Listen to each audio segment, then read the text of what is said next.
Hey there, welcome to Broderos. Tonight, we've got hours of chilling horror stories combined with soothing rain sounds to help you relax and sleep. Before you drift off, leave a comment below and let us know where you're listening from and what time it is. And don't forget to hit that like button and subscribe right away. If you end up not enjoying it, you can always take it back later. Get cozy and let the fear take over.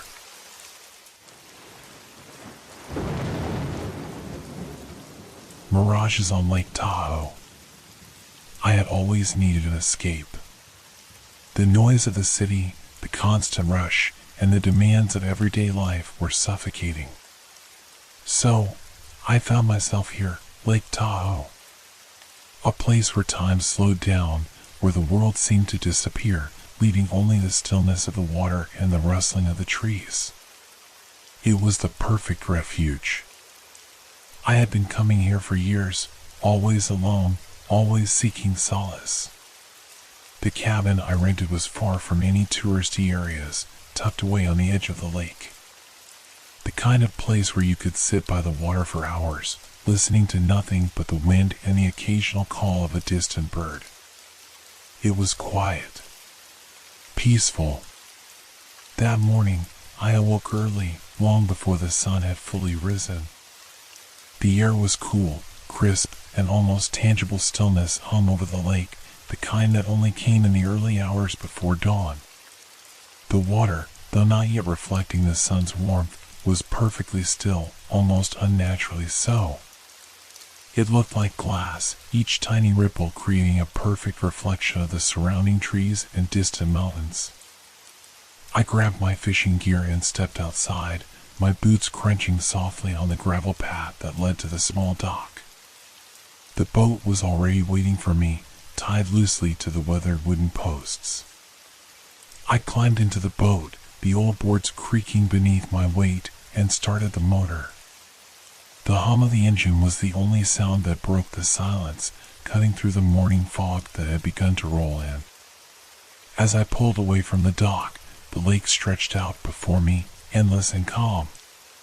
There were no boats, no people, just me and the water. It felt good to be away from everything, to be alone with my thoughts. The isolation was a balm. The world here was different. Unchanged. The way it had been for generations. I felt the tension in my chest begin to loosen, the weight of the past few weeks lifting from my shoulders. This was why I came, because the lake didn't judge, didn't ask questions. It just was. But even as I eased back into my seat, letting the boat glide across the water, I couldn't shake the feeling that something was off. Something I couldn't quite place, like a presence hovering just at the edge of my senses. The water was too still. The air too silent. Even the trees on the distant shore stood motionless, as though holding their breath. I shrugged it off. It was early, too early for my mind to be awake fully. I needed to relax, to stop overthinking. But as I focused on the water ahead of me, I couldn't help but notice something strange. The reflection in the water was so clear, so sharp, that it felt almost too real. I could see every detail, each tree, each mountain peak. The mirroring surface of the lake was so perfect that it felt like another world beneath it, an illusion that I was dangerously close to crossing into. I pushed the thought away, focusing instead on the quiet hum of the engine, the gentle sway of the boat as it cut through the glass-like water. But somewhere, deep inside, I couldn't shake the feeling that I wasn't truly alone. The boat sliced smoothly through the water, its engine purring softly as I steered farther from shore. The calm of the lake was almost unnerving, its surface a mirror, unbroken by even the faintest ripple. The mountains that bordered the lake stood silent, their jagged peaks cutting into the sky, their reflections perfect beneath the surface. The symmetry was so exact, it almost seemed wrong. As I motored deeper into the lake, the shore behind me became a mere sliver in the distance. Everything felt vast, almost too vast, as if the lake stretched beyond what I could see. The morning mist had begun to fade, but there was still a thin veil of fog hanging low over the water, casting everything in a soft, muted light. I leaned back in the boat, letting the gentle movement of the water rock me. The air was crisp, and the scent of pine lingered faintly on the breeze. I inhaled deeply, closing my eyes for a moment, letting the quiet envelop me. It was easy to lose track of time here, to let everything slip away and become one with the lake. The silence was soothing, but it also felt strange. The kind of silence that's so complete it starts to feel unnatural. No birds were singing, no wind rustling through the trees. Even the occasional splash of a fish jumping was absent. It was as though the lake itself had paused, holding its breath, waiting. I opened my eyes again and looked out across the water. The mountains on the far side of the lake stood tall and imposing, their slopes still dusted with snow even though it was late spring. The reflections in the water were so precise they almost didn't seem real, like I was staring into another world, one that was just beneath the surface, hidden in plain sight. The longer I looked, the more unsettling it became. There was something too perfect about it all. No movement, no disturbance. Just stillness. I scanned the lake, searching for any sign of life. A ripple, a bird flying overhead, anything to break the illusion. But the lake remained untouched, the reflections holding firm. I shook my head, trying to clear the strange thoughts creeping into my mind. It was just my imagination. The lake was large, and in the early morning, it was easy for everything to feel eerily quiet. There was nothing wrong. Nothing at all. But as I drifted farther from shore, I couldn't shake the feeling that something was watching, not from the shore, but from beneath the surface. It was the reflection of the mountains that unnerved me the most. They looked too real, their features crisp and sharp as if I were staring at a photograph rather than a reflection. I paused the boat's engine, letting it float quietly for a moment. The water was so still that it almost seemed to be holding something back, keeping it hidden. I couldn't tell if it was the perfect reflection or the strange stillness of the air, but the more I stared, the more I felt like the lake was an illusion itself, like it was pretending to be something it wasn't. I shook off the uneasy feeling again and decided to cast my line. The calm was too perfect for fishing, but it was something to focus on. Something to fill the silence. I cast the bait into the water, the line splashing softly as it sank beneath the surface. And as I watched it disappear, I caught a glimpse of something beneath the water's mirror-like surface. A shadow, drifting just below the edge of my vision. It was gone before I could focus on it, but I felt a jolt of unease ripple through me. I tried to ignore it. Maybe it was just the light playing tricks, or the depths of the lake making it hard to see clearly. But even as I sat there, waiting for the tug of the line, the feeling persisted. Something was wrong with the lake. Something was watching. The stillness of the lake was suddenly interrupted by a small ripple, the water breaking in a way that felt too deliberate. I looked around, searching for the source, but saw nothing. No fish jumping, no movement from the distant shore. The ripple faded quickly, swallowed by the vastness of the lake, leaving only that unnerving silence behind. I turned my attention back to the shore, trying to distract myself. But then, through the corner of my eye, I caught something, a movement. It was faint at first, barely noticeable, but as my gaze sharpened, I saw it clearly. A figure. It stood at the far edge of the lake, barely visible through the mist. A silhouette against the hazy light, someone standing motionless on the water's edge. It wasn't unusual for someone to be out this early, though it was rare to see anyone so far from the main dock. but something about the figure felt wrong. The person was facing me, their body turned slightly, as if they were waiting. The mist swirled around them, making it hard to discern details. But then, without warning, the figure raised a hand, slowly, deliberately. They were waving at me. I blinked, trying to focus. It wasn't clear at first if they were a person or just a trick of the fog, but the wave was unmistakable. I thought perhaps it was a local out for an early morning walk along the shore, someone who had spotted me and was greeting me. Still, a strange sense of unease crawled up my spine. Why were they out here alone, at this hour? I cleared my throat and called out, unsure of what to expect. "Hey! You there?" My voice felt thin against the vastness of the lake, swallowed quickly by the silence. No answer. I waited for a response, but there was nothing, no sound, no movement from the figure. The air felt dense, almost as if the lake itself was holding its breath, waiting for something to happen. I waved back instinctively, though I wasn't sure why. The figure hadn't spoken, hadn't made any gesture other than the wave. There was no reason to think they were expecting a response.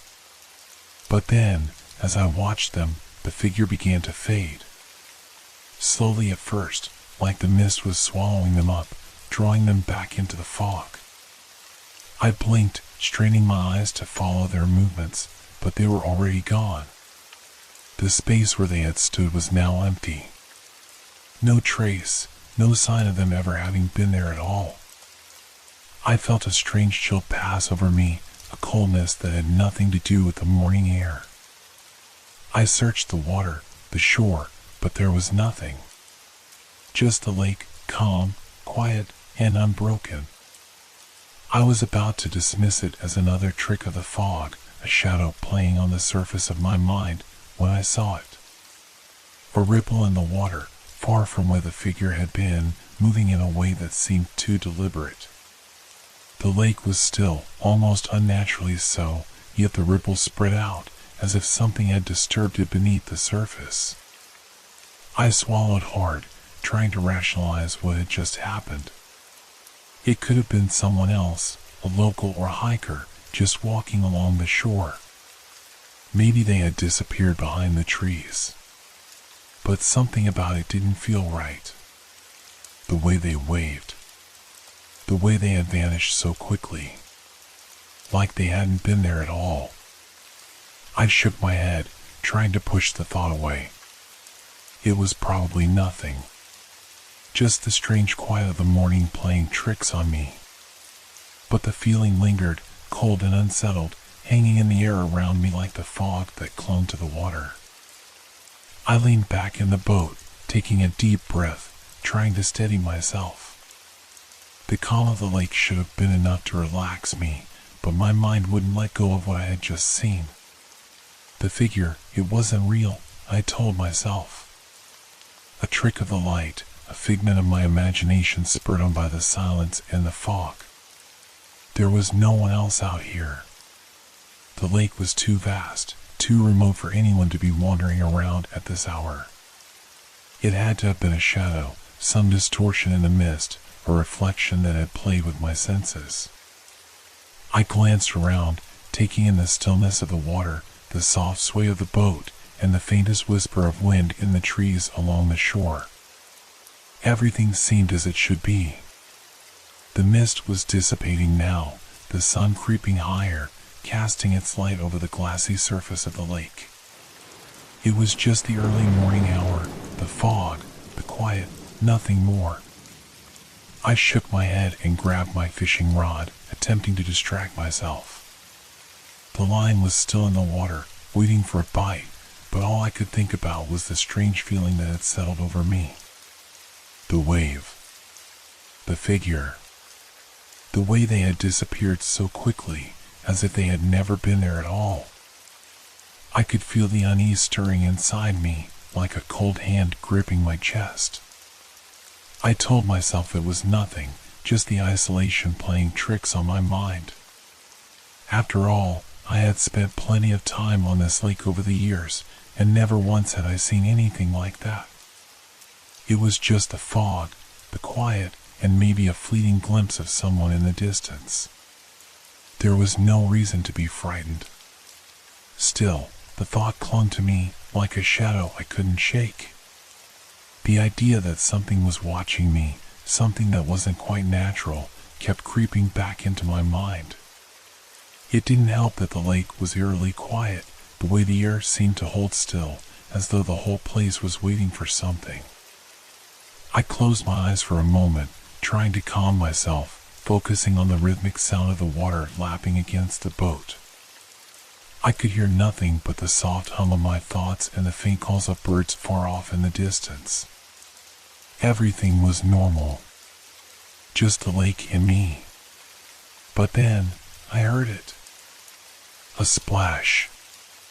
It came from somewhere far off, distant yet distinct, breaking the silence like a crack of thunder. I whipped my head around, searching the water, but there was nothing that could have caused the sound. No fish jumping, no boat in sight. The surface of the lake was as still as ever, undisturbed except for the faint ripples spreading outward from where the splash had occurred. My pulse quickened.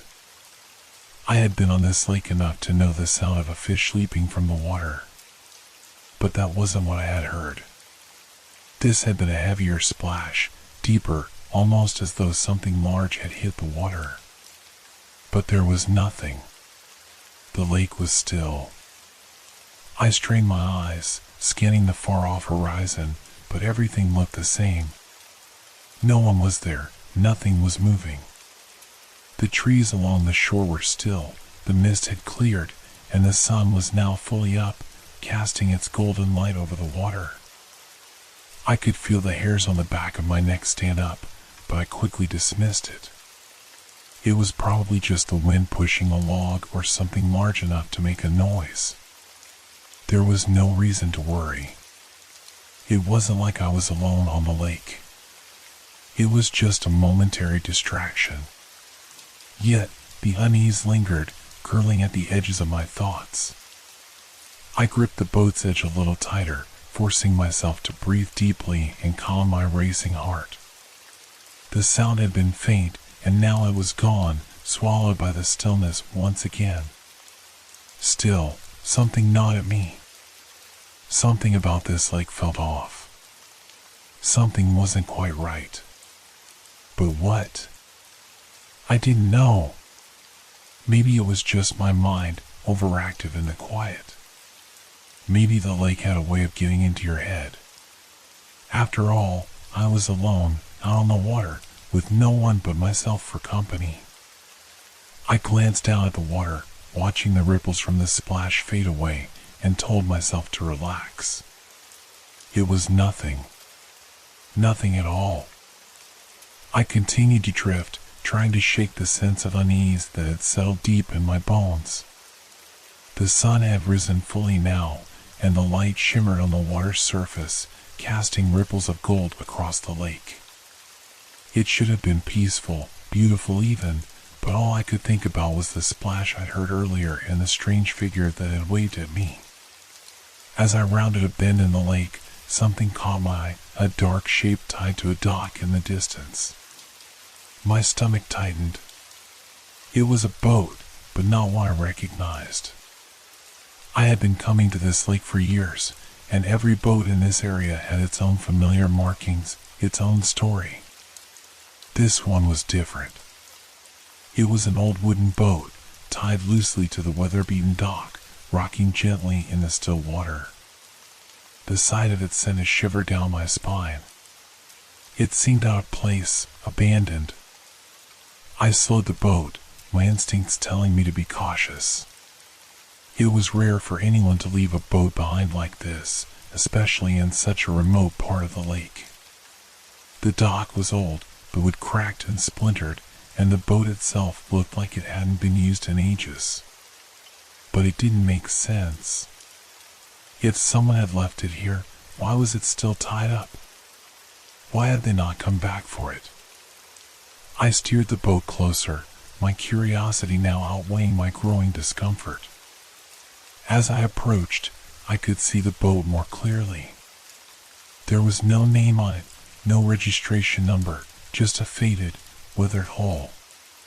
The paint was chipped, and the wood had a warped, decayed look, as if it had been exposed to the elements for years. The ropes that tethered it to the dock were frayed and loose, like they hadn't been properly secured. The air felt colder as I neared the dock, the hairs on the back of my neck rising again. I looked around, searching for any sign of the boat's owner, footprints on the dock, a sign of recent activity, but there was nothing. The lake was silent, as if holding its breath. No birds, no wind, just the eerie quiet that had settled over the water. I couldn't shake the feeling that something was wrong. Why would a boat be left like this, without anyone around? Why hadn't I seen anyone else on the lake? I tried to rationalize it.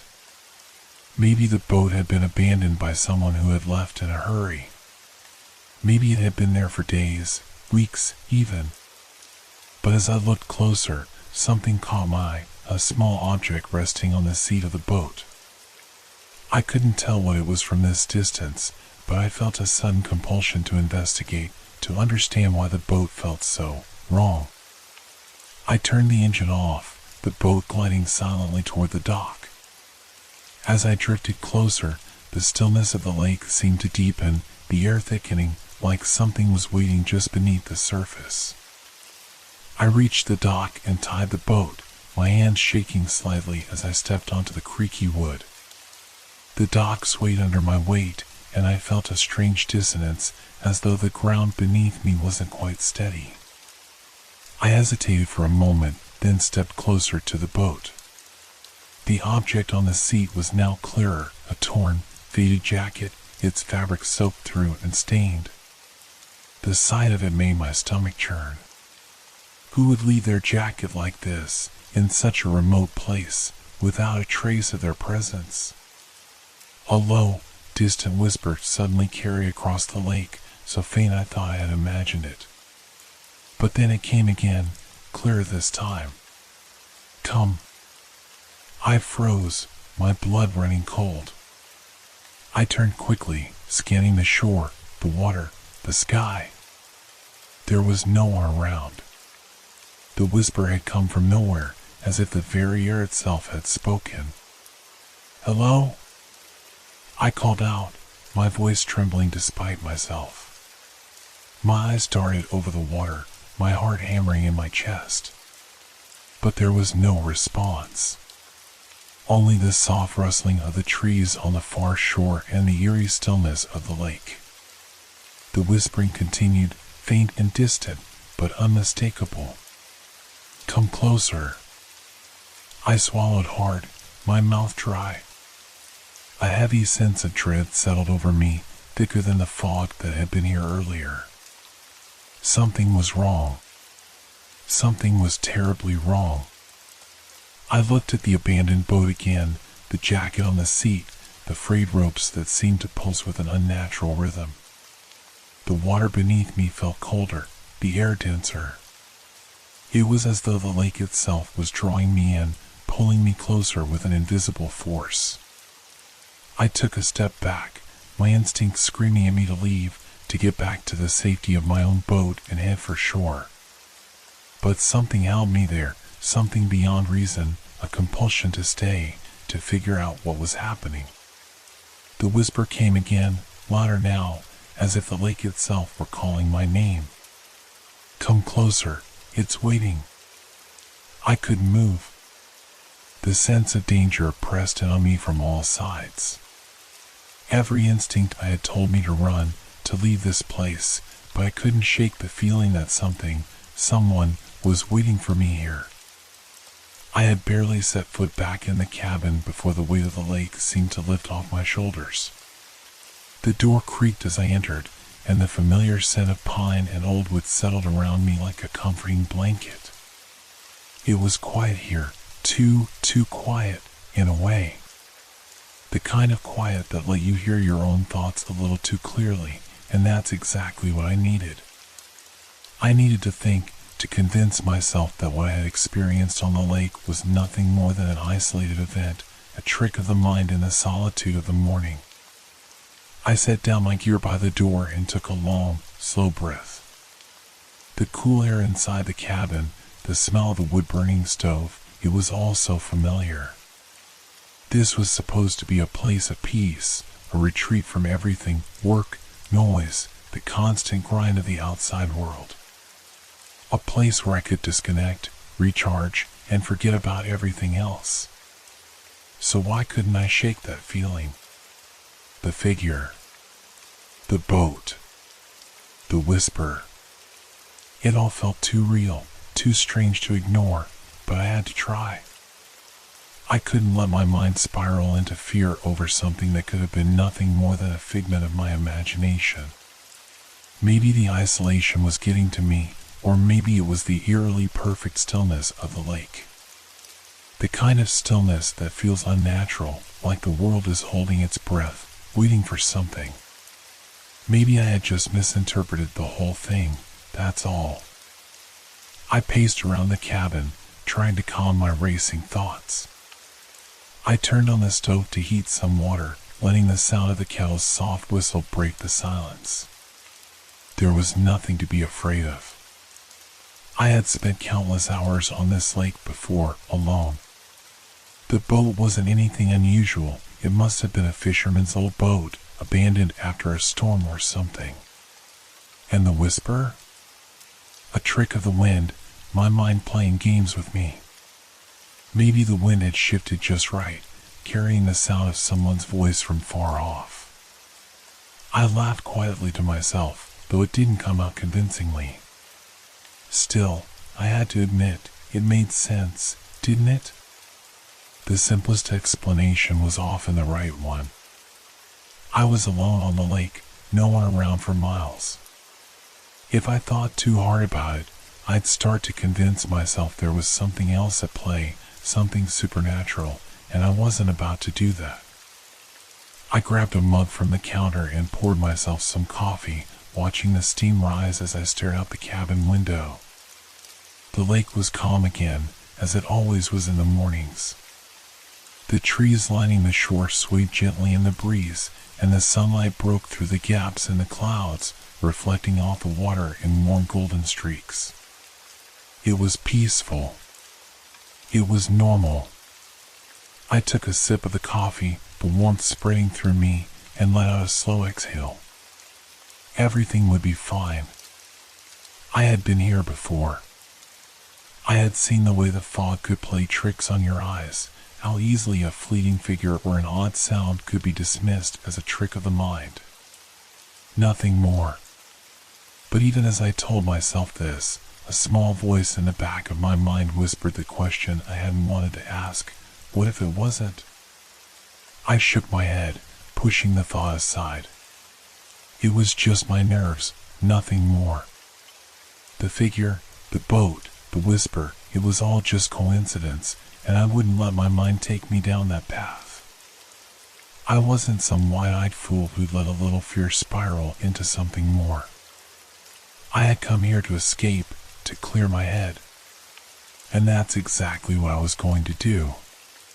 With a deep breath, I set the mug down, resolved to push the unsettling experience from my mind. Whatever had happened out there on the lake, I wouldn't let it follow me back into the cabin. I was safe here, and that was all that mattered. The days that followed were a blur of routine and restless thoughts. I tried to shake off the unease, hoping that the cabin's isolation and the beauty of the lake would wash away the strange events that had begun to gnaw at my mind. But each time I stepped back onto the water, the feeling followed me like a shadow I couldn't escape. At first, I told myself it was nothing, just the remnants of an overactive imagination fueled by isolation. I kept my distance from the areas where the abandoned boat had been tied, telling myself it had all been a fluke. But something kept pulling me back, as if the lake was calling me in ways I didn't fully understand. Each time I left the dock and drifted into the still waters, I couldn't help but look for that same spot. On the third day, I found another boat. This one wasn't as obvious as the last, tucked away against the edge of a small cove, half hidden by a thick cluster of trees. The hull was even more worn than the last one, splintered and covered in moss, the ropes slack and fraying like they had been left there for months. My stomach turned as I approached, the same sense of dread creeping up my spine. This time, I didn't feel the odd compulsion to investigate, but I couldn't tear my eyes away. What was going on? Why were there so many boats?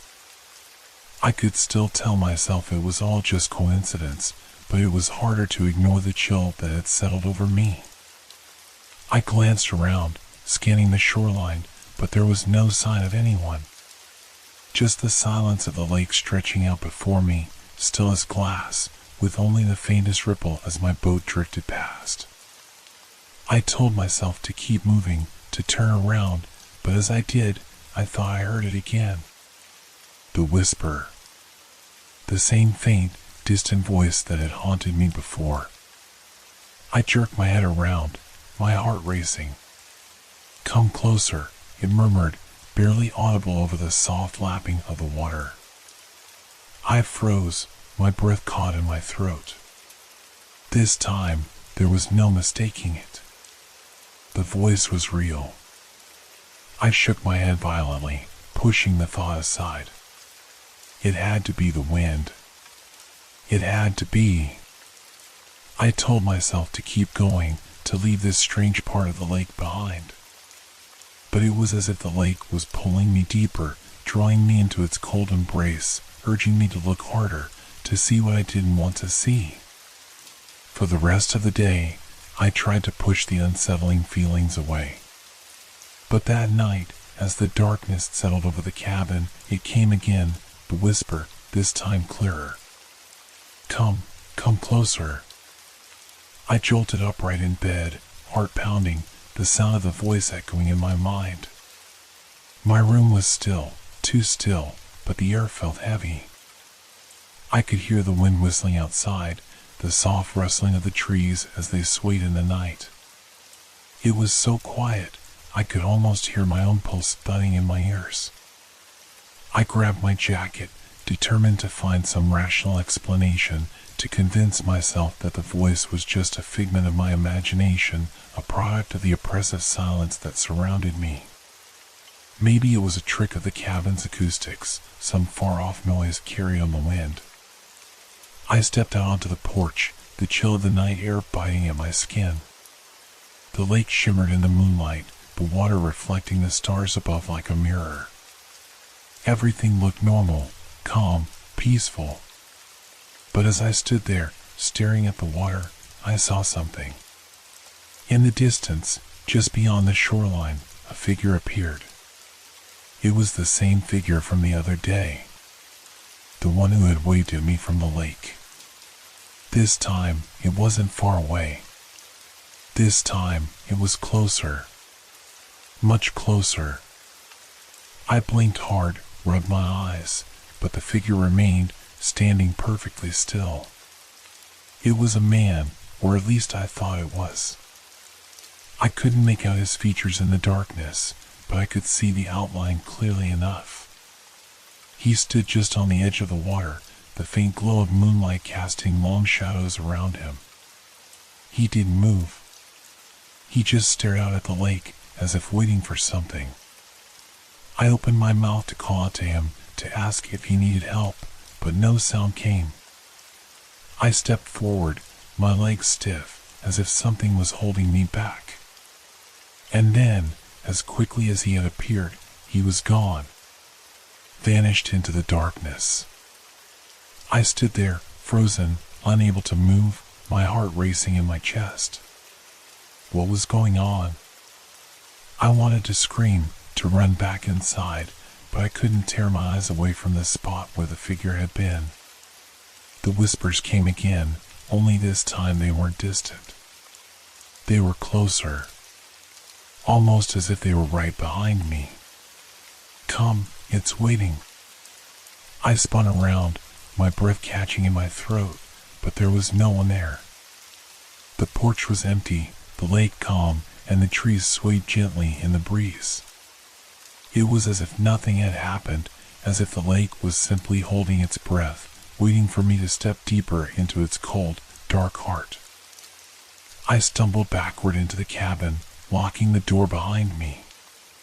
The night was silent again, but the whispers lingered, just out of reach. I couldn't explain what had happened. The figure.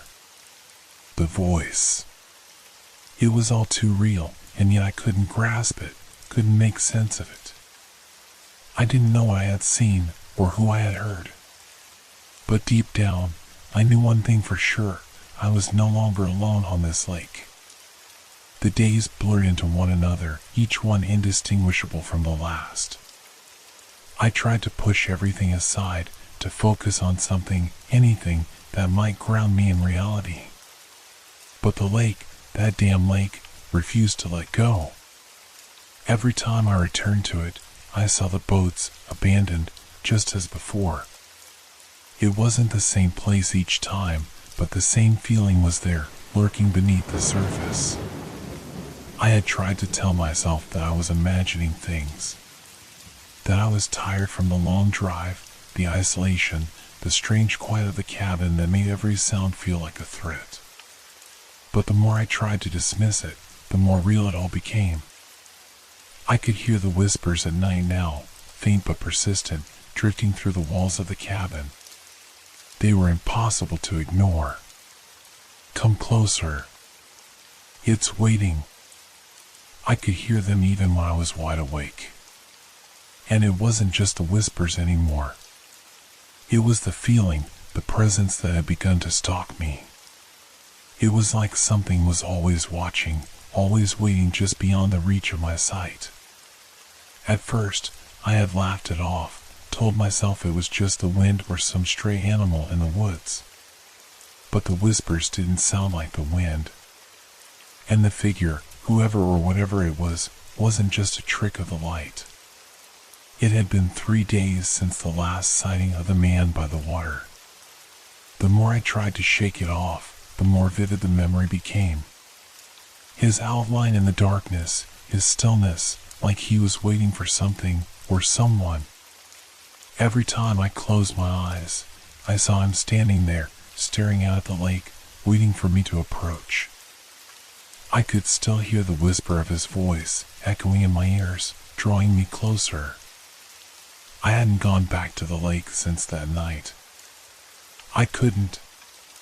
I knew, deep down, that if I returned, it would be worse. The figure would be there again. Maybe closer. Maybe even waiting for me. But I couldn't stay in the cabin forever. I couldn't just ignore it either. I had come here for solitude, for peace, and yet the very thing I had sought had become the source of my growing unease. I decided to go out on the lake again. I didn't want to, but I couldn't keep running away. I couldn't let whatever was happening, whatever this was, control me. Maybe I'd find some kind of explanation. Maybe if I looked closely enough, I could find some clue that would make sense of it all. I pushed the boat out from the dock and immediately felt the chill in the air. The water was smooth, almost too smooth. The kind of surface that didn't seem natural. It was as if the lake was holding its breath, waiting for something to disturb its perfect calm. I scanned the shoreline, trying to focus on anything that wasn't the strange silence that filled the air. The trees, the rocks, the distant mountains, all of it seemed too still, too perfect. The whole world felt too pristine, as if it was a facade, a show designed to keep me calm while something darker lurked beneath. That's when I saw it again. A figure, standing near the edge of the water. A man. This time, he was closer than before, standing just on the edge of the shoreline, staring at the water. His posture was the same, still, waiting. I froze, my heart hammering in my chest. I didn't call out. I couldn't. It was as if my body was paralyzed by some unseen force, my mind screaming at me to turn around, to leave, but my legs refused to move. I could only stare. His shape was blurry at first, but as I stared harder, he seemed to become clearer, more defined. He was tall, too tall, with broad shoulders and a dark silhouette. His face remained obscured by the darkness, but I could feel his eyes on me, even from this distance. I wanted to scream, to call for help, but there was no one out here. Not on this lake. Not on this deserted shore. And then, like a dream, the figure vanished. One moment he was there, and the next he was gone, as if he had never been standing there at all. I blinked, my mind reeling. It's just a trick, I whispered to myself, but even as I said it, I didn't believe it. The boat rocked slightly, sending ripples through the water, and I could hear my heartbeat in my ears. It was a quiet, persistent thrum, the only sound in the vast emptiness surrounding me. But as I sat there, trying to regain control, I realized something else. The whispers had started again, only this time they weren't just in my head. They were coming from the lake. I turned my head slowly, looking out over the water, and the words came again, clearer this time. Come closer, it's waiting for you. I didn't move. I couldn't. The sound was coming from all directions now, as if the lake itself was speaking to me, pulling me in. The voices multiplied, layered on top of each other, each one more desperate than the last. I had to leave. I yanked the oars into my hands shaking as I shoved them into the water, pushing myself toward the dock with frantic, jerky strokes. The whispers followed, trailing behind me like shadows, stretching longer and longer until they became a part of me, a part of the air around me. I didn't look back until the boat hit the dock. And when I did, I saw nothing. The lake was still, just as calm and perfect as it had been when I first set out. But the whispers didn't stop. They kept circling around me, growing louder, more insistent, until they filled my head. The lake wasn't silent anymore. The figure wasn't gone. And I wasn't sure if I was still sane. I couldn't shake the feeling that I was losing my grip on reality. Every time I closed my eyes, the whispers followed. The figure on the shore, the abandoned boats, they were etched into my mind, and I could feel them clawing at me, demanding answers I didn't have. I had to know more. I needed to understand what was happening, because I couldn't keep going like this. If there was something I was missing, some piece of the puzzle that could explain all of this, I had to find it. So, I went into town. The small local diner was the only place in town where people gathered. The walls were lined with old photographs of the lake, its beauty captured in black and white, while the windows offered a clear view of the blue expanse that seemed both peaceful and foreboding now. The smell of coffee and bacon filled the air as I sat at the counter, my hands wrapped tightly around a cup, hoping that the warmth would somehow soothe the icy knot that had settled in my chest. I tried to keep my conversation casual as I ordered a cup of coffee, but as I glanced around, I realized that I wasn't the only one who had noticed something strange about the lake. The older man sitting in the corner booth, his weathered face and graying beard making him look like he'd been there a lifetime, caught my eye. He had been watching me since I walked in, his eyes narrow, calculating. "New around here?" he asked gruffly, his voice carrying the weight of years spent in solitude. I nodded, trying to seem relaxed, but my nerves were fraying with every second that passed. Just here for some peace and quiet. Lake Tahoe's beautiful. He didn't respond immediately, his gaze still fixed on me, as if he were sizing me up. After a long pause, he muttered, "It's beautiful, all right." but it's got its secrets. You ever hear about the disappearances? The word sent a chill down my spine, and I looked up at him sharply. Disappearances? He nodded slowly, his lips curling into a tight frown. Yeah. Strange things happen on that lake. People go out, like he did, and they don't come back. Sometimes they come back, but not the same. You ever hear of the phantom boaters? The term hit me like a punch in the gut. My mind raced, trying to recall anything I'd heard about such disappearances, but I was drawing a blank. No, I said, my voice barely above a whisper. What do you mean by phantom boaters? The old man took a long swig from his coffee cup before speaking again, his voice lowered, as though he were afraid someone else might hear. There's talk about people being called by something on the lake. They say it's not just the fog, not just the mirages you see out there. Some folks think the lake's cursed, or that it's alive, in a way.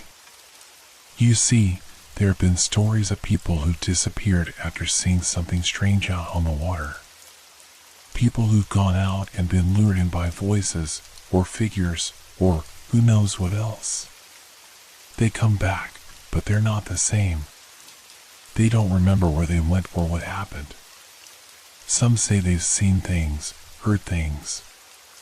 Others, well, he trailed off, his gaze turning distant as though he was seeing something far beyond the diner's walls. I swallowed hard, trying to keep my voice steady. What happens to them? The ones who disappear? He glanced at me, his eyes darkening. You don't want to know. Best you stay clear of the lake at night. It's never a good idea to mess with things you don't understand. I nodded, feeling a heavy weight settle on my chest. This wasn't just paranoia. This wasn't just me going crazy. There was something wrong with Lake Tahoe, something that I didn't understand. And the people who lived here knew it. They knew about the disappearances, the voices, the figures in the mist. They knew what was out there, and yet they chose to stay. Do you think it's the lake? I asked, my voice trembling despite myself. He shrugged. I don't know, but I've heard enough to believe there's something in the water. Some folks say it's a curse, some say it's the spirits of those who drowned or those who were taken. But nobody knows for sure.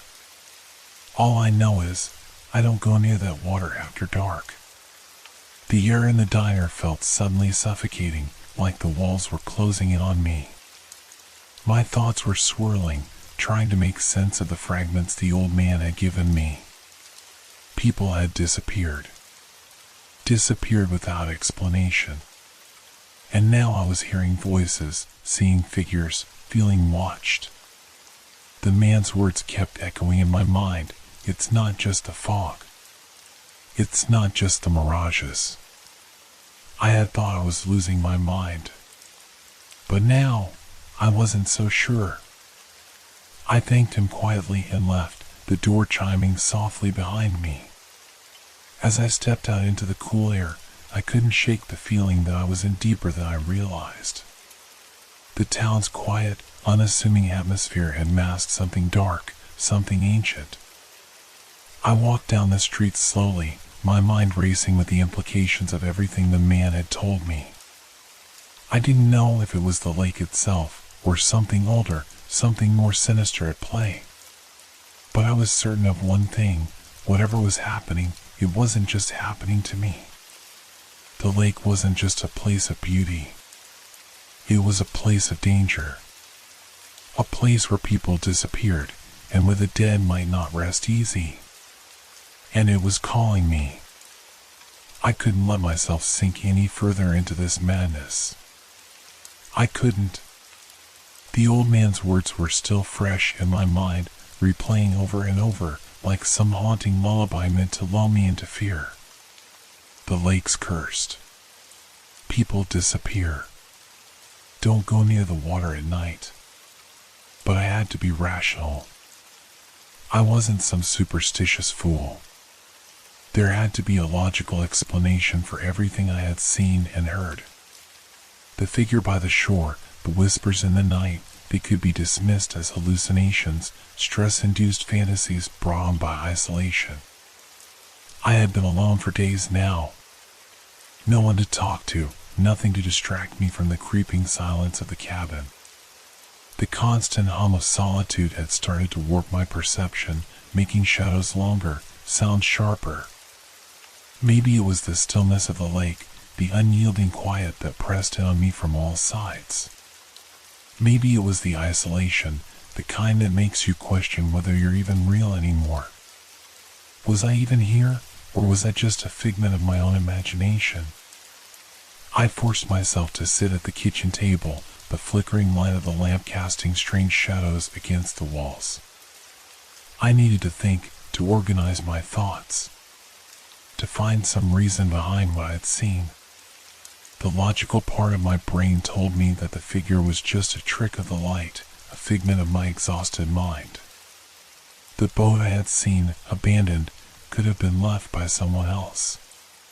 Maybe it was a local, or some tourist who had wandered too far. But the whispers were harder to dismiss. They weren't just sounds carried on the wind. They were distinct, clear. They called my name, a soft, insistent drawl that seemed to pulse in my head. Come closer. It's waiting. The more I tried to ignore them, the louder they became. And they weren't just in my head anymore. They were outside the cabin too, drifting from the direction of the lake. I shook my head and rubbed my eyes. This wasn't me. This wasn't the rational, logical person I'd always been. I had to fight this. I wasn't going to let some stupid whispers break me down. But every night, when the sun sank behind the mountains and darkness swallowed the lake, the fear crept back in. I could feel it like a weight pressing down on my chest. There was no escaping it. I had to get a grip. The next day, I decided to take a walk along the shore. I needed to clear my mind, to get out of the cabin, and maybe, just maybe, I could find some answer, something that would help me put all of this behind me. The lake was eerily calm, the surface smooth like glass. The mountains loomed in the distance, their jagged peaks piercing the sky. There was a coldness in the air, but it wasn't unpleasant, just the kind of crisp bite you expect from a high-altitude morning. The kind of cold that makes you feel alive. I kept walking, my footsteps crunching softly on the gravel, but the further I went, the more my nerves began to coil tighter and tighter. And then, just like that, I saw it again. A figure, standing in the distance. I froze. My heart skipped a beat. The silhouette was dark, almost blending into the shadows, but I could make out the outline of a person. This time, they weren't near the water's edge. They were deeper in the woods, standing perfectly still, watching. I took a step back, my breath shallow, and for a moment, I questioned if I was imagining it. Was this just another mirage? Was it just the light playing tricks on me, or was I simply seeing things because I had been too focused on my own fears? But no, this was real. I could feel it. I raised my hand, unsure if I should call out. But before I could, the figure began to move, walking slowly away, deeper into the forest, as though it knew I was watching.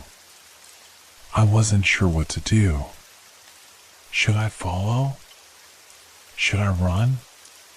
But I couldn't just leave it at that.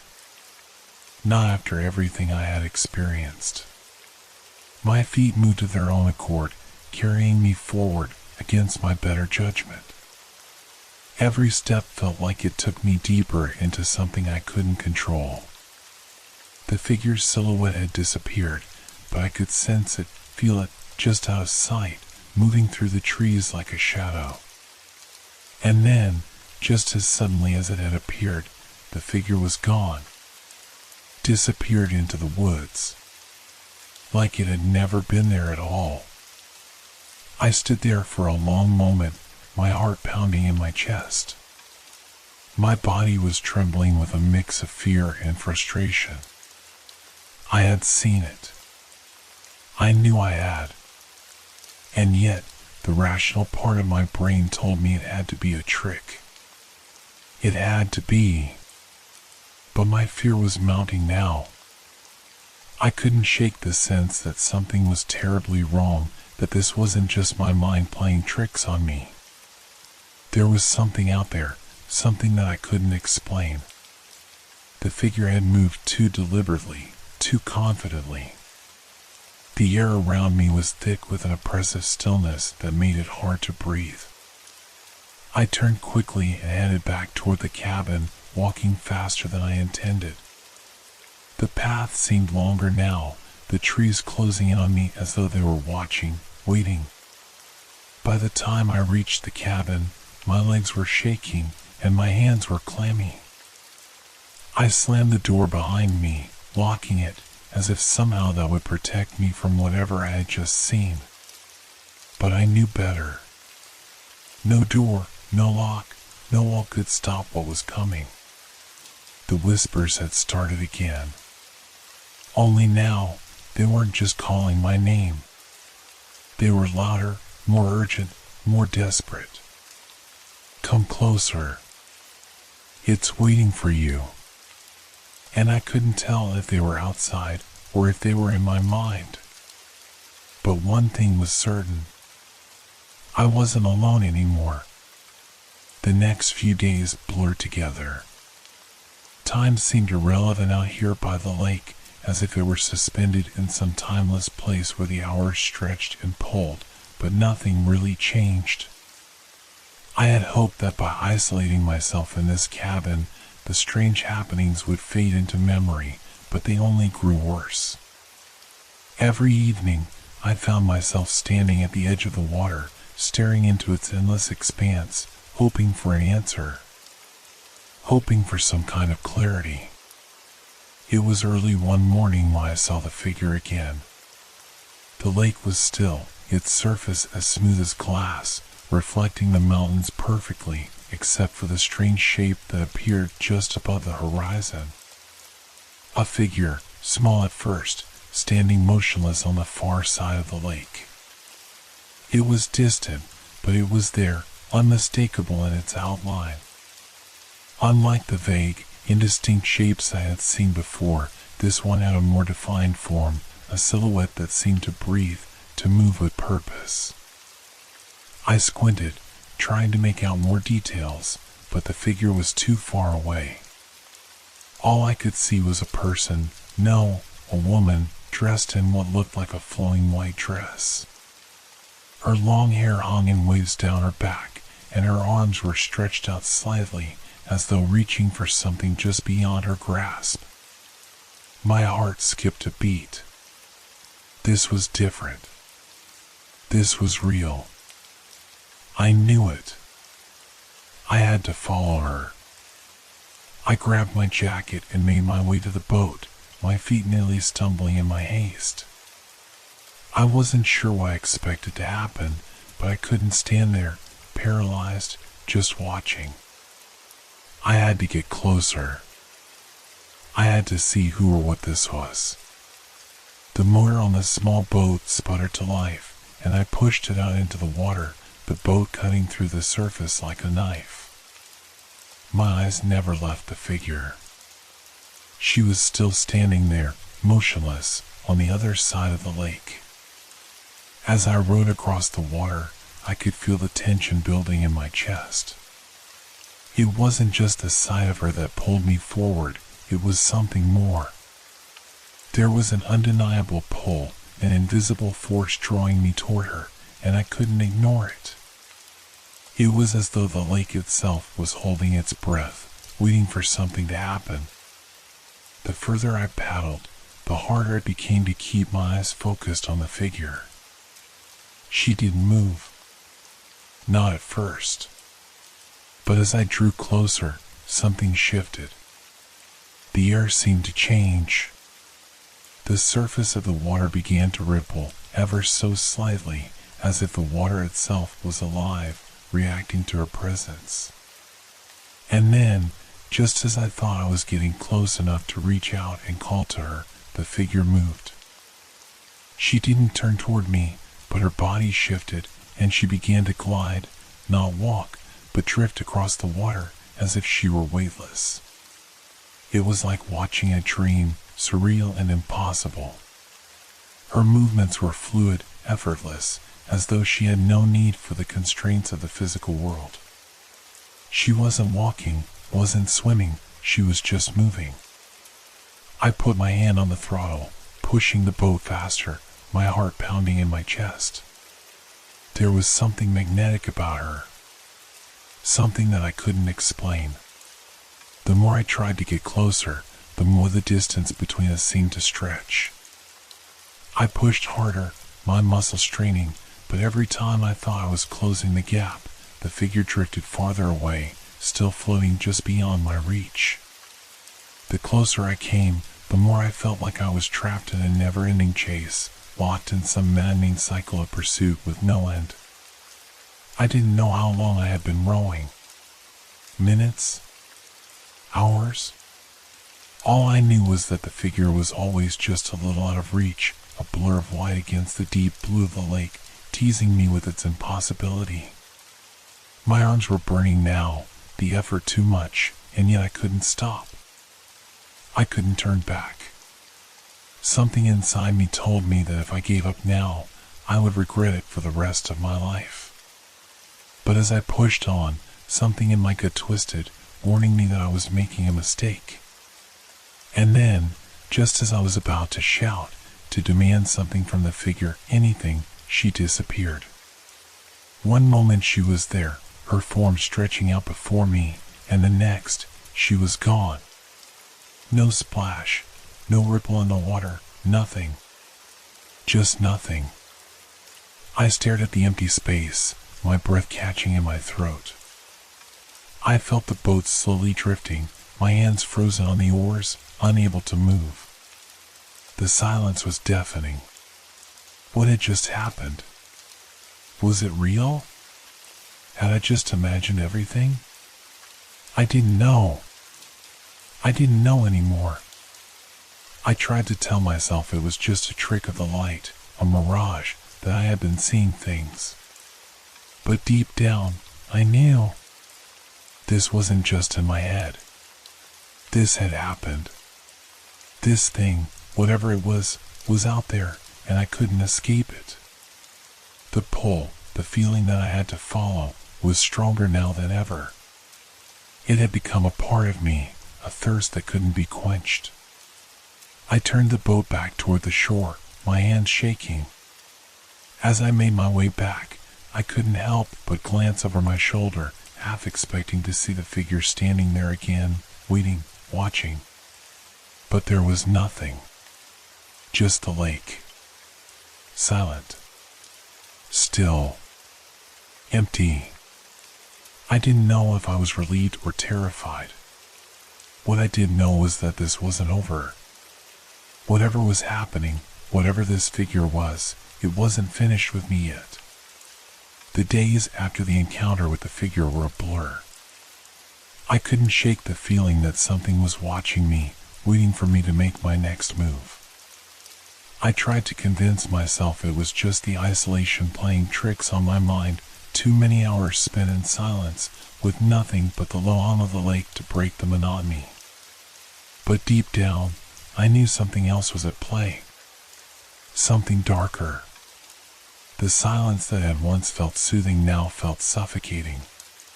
The longer I stayed, the more I felt the weight of the lake pressing in on me, an endless, crushing expanse of water that seemed to stretch farther than the horizon could reach. At night, When the air grew still and the stars sparkled in the sky above, I would sit by the cabin window, my eyes trained on the water. I couldn't stop myself. I had to look, even though I was terrified of what I might see. I was drawn to it, unable to pull away. And every night, the lake looked the same, calm, peaceful, and completely unnerving. It was the voices that really started to unsettle me. They began softly, just whispers on the edge of my hearing, as if carried on the wind. At first, I thought they were my imagination, a product of too much solitude and not enough sleep. But the more I heard them, the more distinct they became. They weren't just murmurs anymore. They were calls. Each voice, soft but unmistakable, beckoning me toward the water. Come closer. It was always the same. The words were gentle, soothing, like a lullaby meant to lull me into a sense of safety, but there was nothing comforting about them. Each whisper felt more urgent, more insistent, until I could hardly tell where the voices were coming from. The wind? The trees? The lake? I stood frozen in place, heart pounding in my chest, my breath shallow. I couldn't move. Every time I tried to turn away, the voices seemed to grow louder, pressing against my mind like an invisible force, pulling me toward the edge of the lake. It's waiting for you. The words drifted through the night air, clearer now, as if someone was standing just behind me, whispering in my ear. My body trembled in response, a cold sweat breaking out across my skin. I had to get away from the window. I had to stop listening. But I couldn't tear myself away. My eyes were locked on the lake, searching for any sign of movement, any shape in the water. The reflection of the trees rippled in the wind, casting strange, shifting shadows across the surface. I told myself it was just the wind, just the ripples caused by the light breeze. But I knew that wasn't true. Something was out there. Something was watching. I finally tore myself away from the window, my heart racing. I needed to get out of the cabin. I needed to be anywhere but here, away from the lake, away from whatever was calling me. But the voices didn't stop. They followed me, drifting through the air, floating just behind me, just beyond my reach.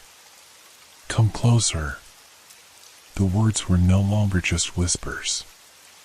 They were voices, clear as day, each one distinct, each one calling me in a different tone. One was sweet, coaxing, a soft lullaby, while another was sharp, demanding, like an order. I stumbled through the cabin, trying to ignore the feeling of being trapped in a nightmare I couldn't escape. The voices wouldn't stop. They were always there, always just out of sight, urging me forward. It's waiting for you by the water. I clutched my head, my hands trembling. I couldn't think, couldn't focus. All I could hear was the sound of my name being called over and over again. I grabbed the door handle, stepping out into the night, needing to escape the suffocating atmosphere inside.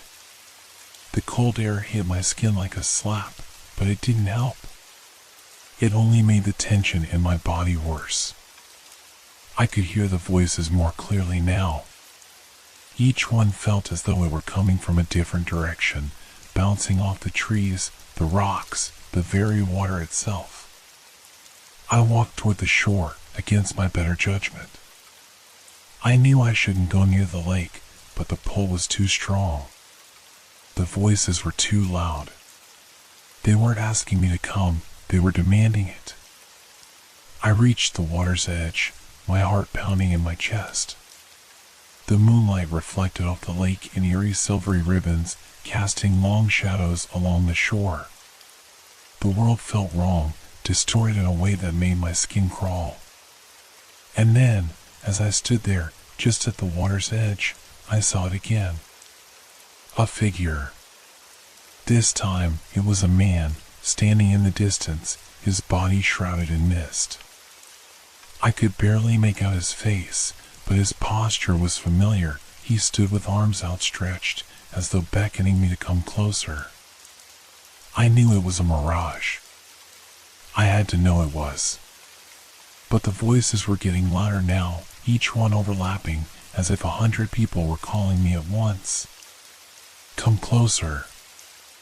I took a step forward, just a single step, as though the water itself had a magnetic pull on me, like it was calling me to sink into its depths. The figure moved, slowly, almost imperceptibly. It didn't seem to notice me, or maybe it was waiting for me to take the next step. But I couldn't stop myself. I couldn't turn away. Every inch I moved forward felt like I was getting closer to something I didn't understand. Something I couldn't escape. The whispers became deafening now, all around me, a chorus of voices. My mind felt like it was being torn apart. There was no clear thought, only the pull of the lake, the cold, the water that seemed to want me. And then, as I stood there, trembling at the water's edge, I realized that the voice calling me wasn't the only one I had been hearing. There was another, faint and distant, just under the surface of the water. It was like the lake itself was speaking to me, its voice bubbling up from the depths. Come closer. And I had no choice but to listen. The next few hours were a blur of confusion and desperation. I didn't know how I had ended up back at the edge of the lake, my body pulled as though by some unseen force, a magnetic presence beneath the surface that I couldn't escape. The voices had quieted for a moment, but that didn't stop the overwhelming urge I felt. I needed to understand what was happening. I needed to know what was calling me, what had pulled me out here again. Without thinking, I turned toward the boat dock. My hands, though trembling, moved with purpose. I couldn't stop myself. I didn't want to stop myself. The calm of the water mocked me, like it was hiding something, something I was meant to uncover. Something I needed to uncover. I stepped into the boat, the motor sputtering to life beneath my hands. There was no hesitation now, no fear. Only an overwhelming drive to go deeper, to search the water for whatever was hiding beneath it. The boat sliced through the dark waters, the low hum of the motor the only sound that filled the air. I kept my eyes on the water's surface, staring hard as if trying to see through the ripples, to glimpse whatever was beneath. The moonlight shimmered on the surface, casting a pale glow that made everything look more unreal. The trees around the lake stood as dark sentinels, watching me, waiting. My heartbeat matched the rhythm of the boat's movement, steady, but quickening with every passing second. I didn't know what I expected to find. The lake was vast, deeper than I could fathom. Everyone in town had warned me about the depths, the strange pull it had on those who venture too far. But I wasn't thinking about that now. I didn't care. The voices had stopped, but their absence only left me feeling more frantic. The silence felt wrong, unnatural. It pressed in on me, suffocating me with its intensity. I pushed the boat farther from the shore, the dock slowly disappearing behind me, swallowed by the shadows of the trees. The water grew colder, and I could feel it in my bones. The air was thick with something, an electricity that prickled my skin. My breath caught in my throat as the weight of the water seemed to grow heavier around me. I reached the center of the lake, where everything was still and unnervingly calm. It was here that I stopped. I cut the motor and let the boat drift. The only sound was the gentle lapping of the water against the hull, like whispers just beyond hearing. I stared into the depths. Nothing moved. The water was dark, opaque, like ink spilled into the world. There was no sign of life, no movement. Just cold, thick water stretching down into the unknown. For a moment, I thought I could see something, a shift beneath the surface, a shadow moving just beyond the reach of my eyes. But it was gone before I could focus on it. I leaned forward, my breath fogging the air, and stared harder. I felt drawn to the water, as if it were pulling me into its depths, 1,000 invisible hands beckoning me closer. With a shaking hand, I grabbed the oar and used it to prod the water, pushing it down into the blackness. It moved sluggishly, like the water was resisting, but I pushed harder. The cold gripped my hand as I lowered it deeper into the lake, feeling for something, anything. But the water was thick with nothingness. No rocks, no creatures, just the dark weight of it. I pulled the oar back, my chest tightening with a growing sense of dread. My mind screamed at me to stop, to turn back to the shore, but I couldn't move. I couldn't think. All I could hear now was my own heartbeat, thumping louder in my ears than the soft splashes of water against the boat. I tried to steady my breathing, trying to force logic back into my mind, but the urge to go deeper, to find whatever lay at the bottom, grew stronger. The feeling that I had to know, that I had to uncover the truth, consumed me. I leaned over the side of the boat, my breath shallow as I stared into the water. But as I looked into the depths, something changed. The water shifted. The surface, which had been so calm, suddenly rippled, first slowly, then faster, more violently. It was as if something beneath the water was moving, stirring, shifting, just out of sight. My heart stopped. My hands gripped the edge of the boat tightly. I leaned forward, trying to see, but the deeper I looked, the more distorted the shapes seemed to become.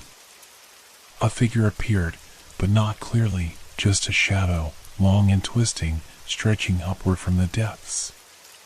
My breath caught in my throat as the figure seemed to rise, floating just beneath the surface, its shape undulating with the water. I didn't know what it was. It wasn't human. It wasn't anything I had ever seen before. I blinked hard, my mind refusing to accept what it was seeing. But the figure didn't vanish. It stayed, hovering beneath the surface like a phantom, its form distorted and unnatural. It wasn't a reflection, it was something alive. I took a step back, my hands gripping the sides of the boat so tightly that my knuckles turned white. My mouth was dry. My legs felt weak. I wanted to scream, but I couldn't make a sound. I stared at the water, the ripples fading as quickly as they had appeared. There was nothing left beneath the surface. Just the cold, dark water. I wasn't sure how long I sat there. The boat rocked gently with the wind, the water smoothed once more. But the feeling of being watched, the sense that something was lurking just beneath the surface, didn't go away. I had seen it. It was real. And now, there was no turning back. The next few days felt like a fever dream, a haze of doubt and confusion that I couldn't escape. The sun rose, and the sky remained as calm and blue as always, yet everything felt wrong. Each morning, I would wake up, but it was as though I had never truly rested, my mind racing with fragmented thoughts, disconnected and jumbled. It had been almost a week since the last encounter on the lake, but the image of that shadow beneath the water refused to leave me. I could see it so clearly in my mind, that unnatural figure twisting and turning in the depths, its form rising and sinking as if it had always been there, waiting for me. The memory haunted me. I could almost hear its whispers again, faintly, under the surface. I tried to tell myself it was just my mind playing tricks, just a reflection of my isolation and fear. But something in my gut told me that wasn't true. I tried to go about my days as normally as possible, as though the lake didn't hold any power over me. but it was impossible to ignore the growing unease that settled in my chest every time I even thought about the water. The whispers from the night seemed to be fading, but that only made the silence worse, more suffocating. The lake was waiting. I could feel it, always there, its pull growing stronger, its grip tightening. I started avoiding the shoreline. I knew I couldn't go back out on the boat. I couldn't risk seeing that thing again, the shadow, the figure in the water. It didn't make sense. It was impossible. And yet, I couldn't shake the feeling that I had witnessed something real. Something beyond what any rational mind could explain. But I couldn't explain it.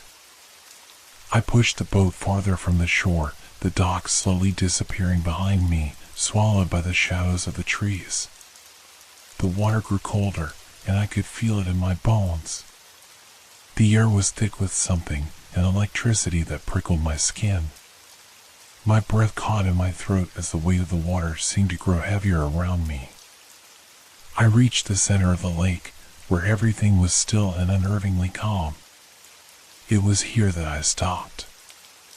I cut the motor and let the boat drift. The only sound was the gentle lapping of the water against the hull, like whispers just beyond hearing. I stared into the depths. Nothing moved. The water was dark, opaque, like ink spilled into the world. There was no sign of life, no movement. Just cold, thick water stretching down into the unknown. For a moment, I thought I could see something, a shift beneath the surface, a shadow moving just beyond the reach of my eyes. But it was gone before I could focus on it. I leaned forward, my breath fogging the air, and stared harder. I felt drawn to the water, as if it were pulling me into its depths, 1,000 invisible hands beckoning me closer.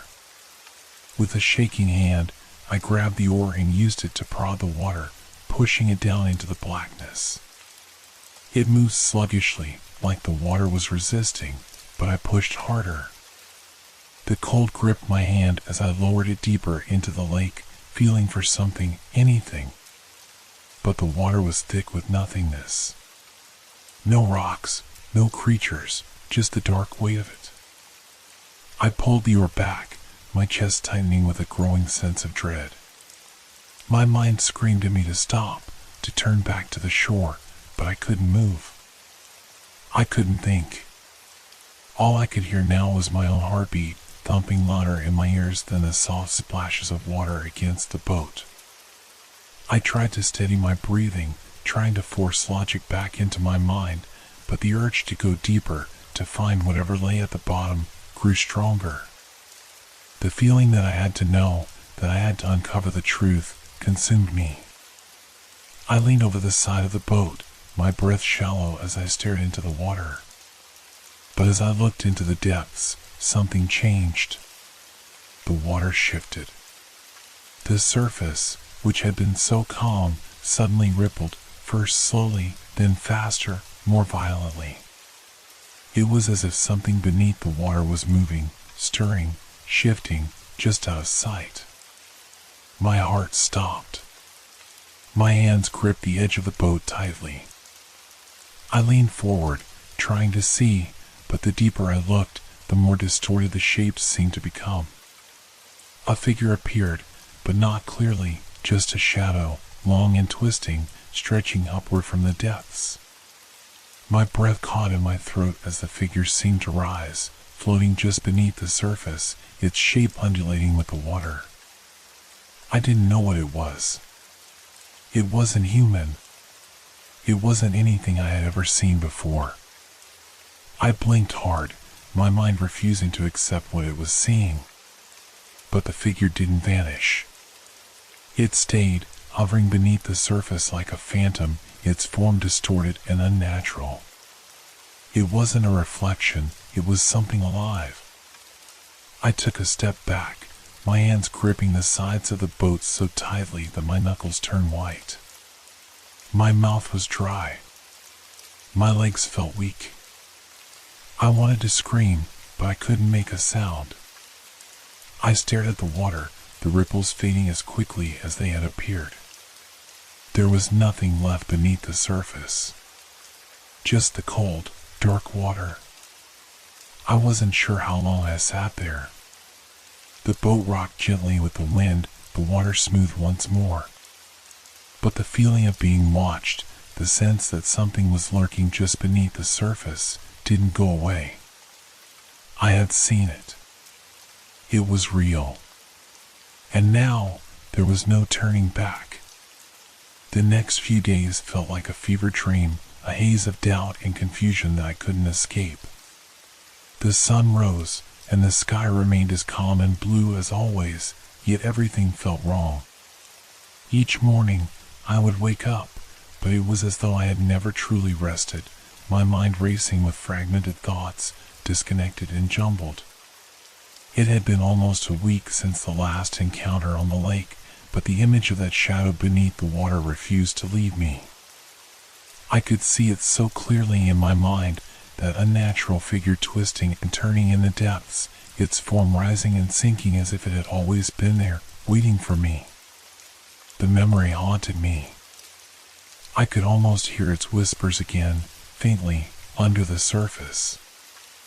I tried to tell myself it was just my mind playing tricks, just a reflection of my isolation and fear. But something in my gut told me that wasn't true. I tried to go about my days as normally as possible, as though the lake didn't hold any power over me. But it was impossible to ignore the growing unease that settled in my chest every time I even thought about the water. The whispers from the night seemed to be fading, but that only made the silence worse, more suffocating. The lake was waiting. I could feel it, always there, its pull growing stronger, its grip tightening. I started avoiding the shoreline. I knew I couldn't go back out on the boat. I couldn't risk seeing that thing again, the shadow, the figure in the water. It didn't make sense. It was impossible. And yet, I couldn't shake the feeling that I had witnessed something real. Something beyond what any rational mind could explain. But I couldn't explain it. The rational part of me, the part that had always been grounded in logic, fought against the flood of fear and doubt. The rational part of me told me that these were just mirages, hallucinations brought on by my isolation, the silence of the lake. But the more I tried to ignore it, the louder my own mind screamed at me, urging me to listen. What if it wasn't just a trick? What if something was happening? Something sinister, something I couldn't comprehend? I spent more and more time pacing the cabin, my thoughts spiraling. The walls felt as though they were closing in on me, each creak of the floorboards amplifying my anxiety. I would stand at the window, staring out at the lake, trying to convince myself it was all just a bad dream. But every time my gaze lingered too long on the water, I felt the same pull, the same urge to walk down to the shore and step into the boat, to venture deeper into the unknown. The temptation was maddening. It wasn't just the figures anymore, though. It was everything. The air had a weight to it now, thick and oppressive. Even the trees seemed to stand still, watching. Every time I looked at the water, the reflections seemed too perfect, too still. They looked as though they were hiding something, like the lake itself was trying to trap me in its calm, mirrored surface. I tried to talk myself down. I had to. I couldn't keep thinking like this. Maybe it was the isolation, maybe it was just the creeping fear of being alone for too long. But I didn't feel alone anymore. I felt watched. I felt followed. And then it happened again. It was late afternoon, the sky dimming with the soft orange glow of sunset.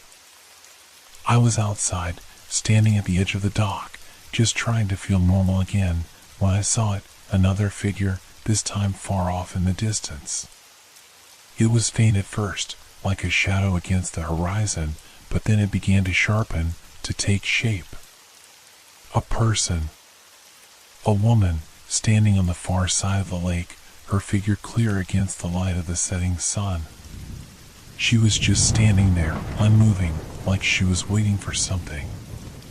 The image was so real. She looked solid, as though she had always been there, just out of reach. My heart pounded in my chest, but I couldn't look away. She was beautiful, too perfect in her stillness, her outline glowing with the last rays of the sun. Her hair, long, dark, and flowing, seemed to move even though the air was still. She looked at me, or at least, I thought she did. Her eyes were empty, just dark hollows, and yet I could feel them, cold and unblinking, staring directly at me. I wanted to call out to her, but I couldn't. Something stopped me. My mouth was dry, my legs trembling beneath me. I couldn't move. And then, she raised a hand. Slowly, deliberately, her fingers extending toward me, as though beckoning me to come closer. The urge to step forward, to cross the water and meet her, flooded my senses. My body screamed for me to act, to follow her, to reach out for whatever it was she wanted. But I knew this wasn't right. I shook my head, trying to clear my thoughts. I wanted to scream, to shout, to make her go away. But instead, I stood there, paralyzed, staring as she slowly lowered her hand, still watching me with those empty eyes. The figure didn't disappear, though. She didn't fade like the others had. She stood there, waiting, unmoving. And in that moment, I wasn't sure if I was seeing things, if I was losing my mind, or if something else was really happening. My mind tried to reason with me, to tell me this was just another mirage. Just another trick of the light, or a figment of my own fear. But deep inside, I knew it wasn't. This wasn't a trick. And the worst part? I couldn't explain why, but I had the undeniable feeling that she wasn't the only one out there. There were others, shadows in the distance, moving just beyond the edges of my vision, waiting for me. Watching. I wasn't alone. I hadn't been for a long time. The realization hit me like a punch to the gut. The figures weren't just reflections. They weren't illusions or tricks of the light. They were something else, something real, and the more I tried to deny it, the more undeniable it became. They were out there, waiting, watching, and I was trapped in the middle of it. That woman, the one I had seen at the edge of the lake, wasn't just some mirage conjured by my fear or my isolation. No, she was something else. She had felt alive, even though I knew she couldn't have been. And those eyes, empty, hollow, held a kind of knowing. She wasn't just standing there. She was waiting for me, drawing me in with that gesture, that invitation to step closer. My pulse raced as I tried to push the thought from my mind. I couldn't just stand here and believe this. I couldn't believe in ghosts or spirits or whatever these figures were. They were just shadows. Or maybe the lake had some strange, psychological hold on me, warping my perception of reality. But deep down, a part of me knew the truth. The lake was changing me. It was making me question everything I thought I knew. I couldn't escape the sensation of being watched. I felt eyes on me constantly, even while I was inside the cabin. The darkness outside pressed against the windows, as if trying to slip in, seeping through the cracks and gaps in the walls. The silence at night felt alive, too. It wasn't just the absence of sound, it was the anticipation, the waiting, the expectation that something would happen, something that I couldn't outrun. I hadn't been sleeping well. When I did sleep, it was fitful, plagued by nightmares that blurred into the waking world. I saw faces, no, not faces. Shadows of faces, at the water's edge, barely visible, just beyond the reach of the light. I heard whispers again, soft and unintelligible, but they felt like voices, urging me to come closer. One night, I couldn't take it any longer. I had to know. I had to find out what was happening, even if I didn't understand it. Maybe if I faced it head on, the fear would go away. Maybe it was all just in my head, a manifestation of my growing isolation. So, I did what I knew I had to do. I grabbed a flashlight, stuffed it into my jacket pocket, and made my way down to the dock. My feet were heavy, dragging against the cold earth beneath me, but I couldn't stop. The pull of the lake was too strong, and the answers, whatever they were, had to be out there. The boat was still tied to the dock, waiting for me. The stillness of the water unnerved me, but I forced myself into the boat, my hands shaking as I started the motor. I looked out across the lake. It was completely still, the surface as smooth as glass, reflecting the stars above as if the lake were another sky. I felt them before I saw them. There were shapes, figures, on the far side of the lake, standing in the shadows. They were just barely visible, like the faintest outlines against the darkness. But I knew what they were. I didn't need to see them clearly. I could feel them, the presence of something ancient and hungry, something that had been waiting for far longer than I could understand. I knew that I had to confront this, whatever it was. But the moment I pushed the boat farther into the lake, the air around me thickened.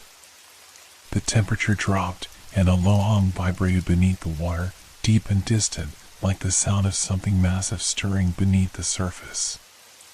The lake wasn't just still anymore. It was alive. And then I saw them. The figures from before, the woman, the ones that had been standing in the distance, were no longer far away. They were closer now, so much closer. I could see their shapes clearly, standing at the edge of the water, their pale faces flickering like dying embers. They didn't move, not at first, but their eyes, those cold, black eyes, followed my every motion. Their lips barely moved, but I could hear them calling my name. Soft, barely audible, but unmistakable. I wanted to scream. I wanted to turn the boat around, to escape, but the words in my throat were frozen. The boat rocked gently, as if some invisible hand were nudging it, guiding it closer to the shore where the figures stood. I tried to speak. "Who are you?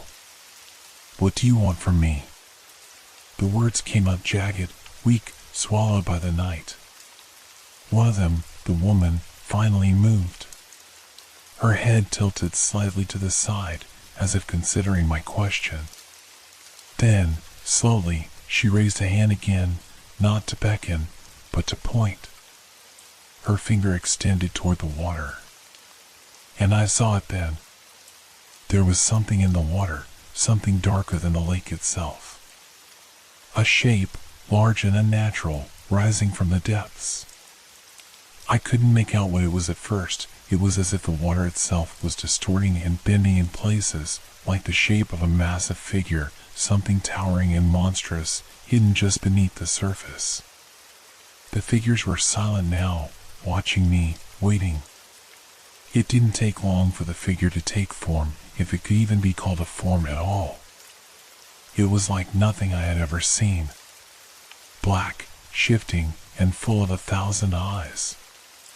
Its surface was like liquid shadow, moving with the ripples of the lake, but with a presence that seemed to consume the light around it. It was alive, and it was coming closer. And that's when I realized this wasn't just a mirage.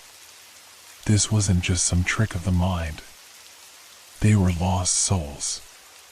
Trapped here, stuck, drawn to the lake as I had been, and they wanted something from me. They were calling me to the water, to join them, to become part of whatever cursed force ruled this place. Whatever dark, ancient thing lay at the bottom of Lake Tahoe. A confrontation, inevitable. The questions, the fears, the pull of the water, it was all leading to this moment. I wasn't just a bystander anymore. I wasn't just watching anymore. The lake had chosen me. And now, there was no way out. The days blurred together in a haze of confusion and fear. Each morning, I woke with a deep sense of dread, as if the weight of the night had settled into my bones.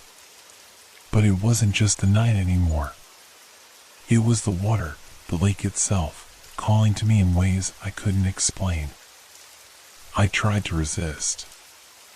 I tried to tell myself it was just the isolation, the stress, the growing paranoia playing tricks on my mind. But the lake's grip on me was tightening, and I could feel it more with every passing hour. The figures were no longer distant. No longer just shadows at the edge of my vision. They were here, with me, everywhere.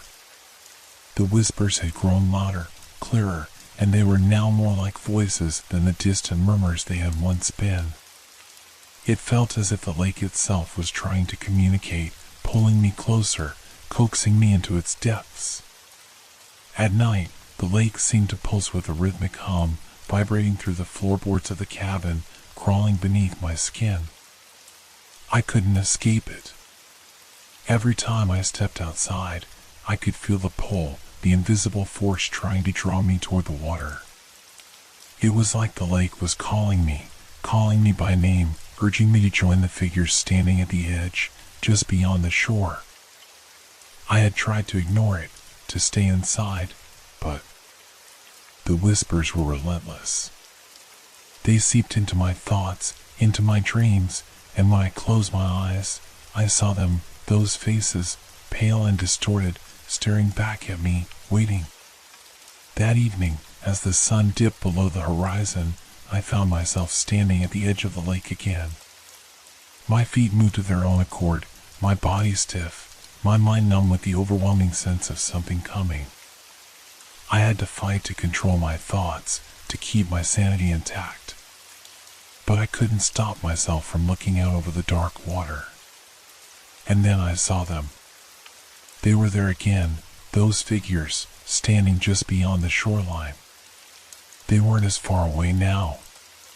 They were closer, as if they had been waiting for me. I could see the faint outlines of their forms in the dimming light, pale skin, dark hair, their eyes wide and unblinking, like they were waiting for me to cross into their world. The whispering started then, soft at first, like a distant wind through the trees, but it grew louder, clearer, until it was all I could hear. They were calling my name. My real name. It felt like a tug in my chest, like something deep inside me was being pulled toward them, toward the water. "Come closer," one of them whispered, its voice smooth and seductive. The voice was so familiar, it felt like my own thoughts speaking to me. "Join us." I shook my head, the words caught in my throat. I wanted to turn away, to run, but the pull of the lake was stronger than my fear.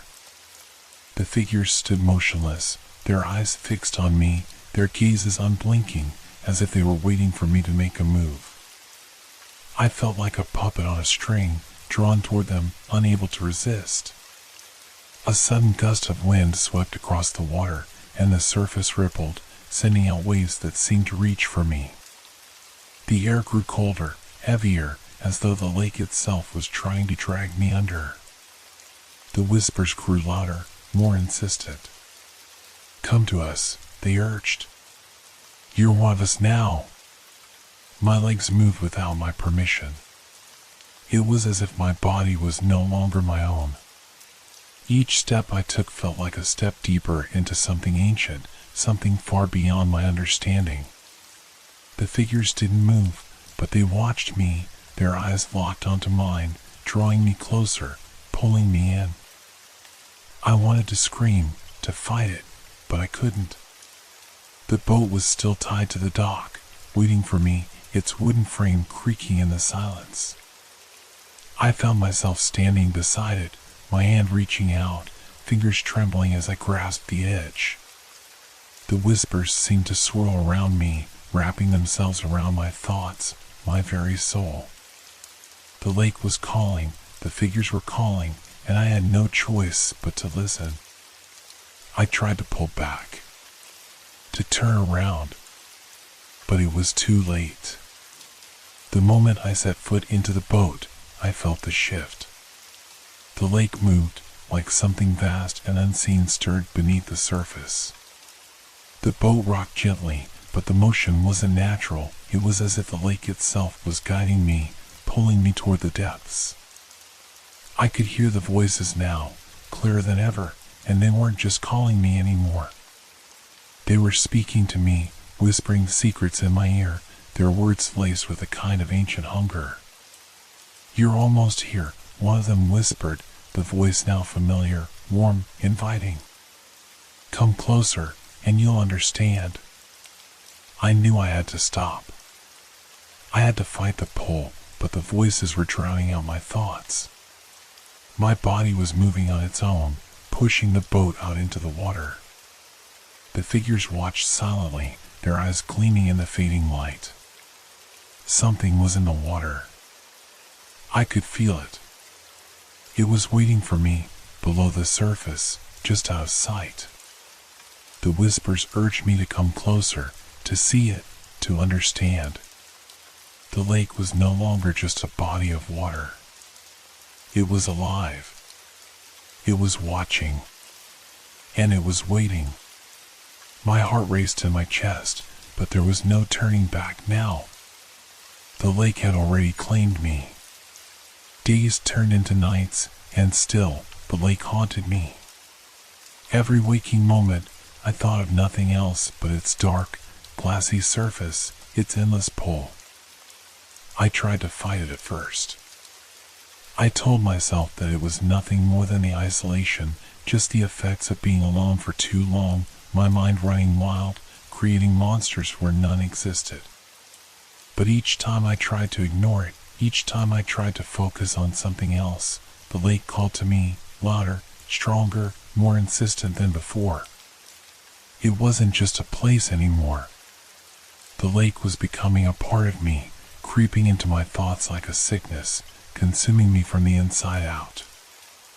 I could feel it even when I wasn't near it, the sense of its presence hanging in the air, suffocating, oppressive. Every time I looked out the cabin window, I expected to see it, waiting, watching, its surface smooth and unnervingly calm. The mirror on the wall in the cabin, which I had never paid much attention to before, began to feel wrong.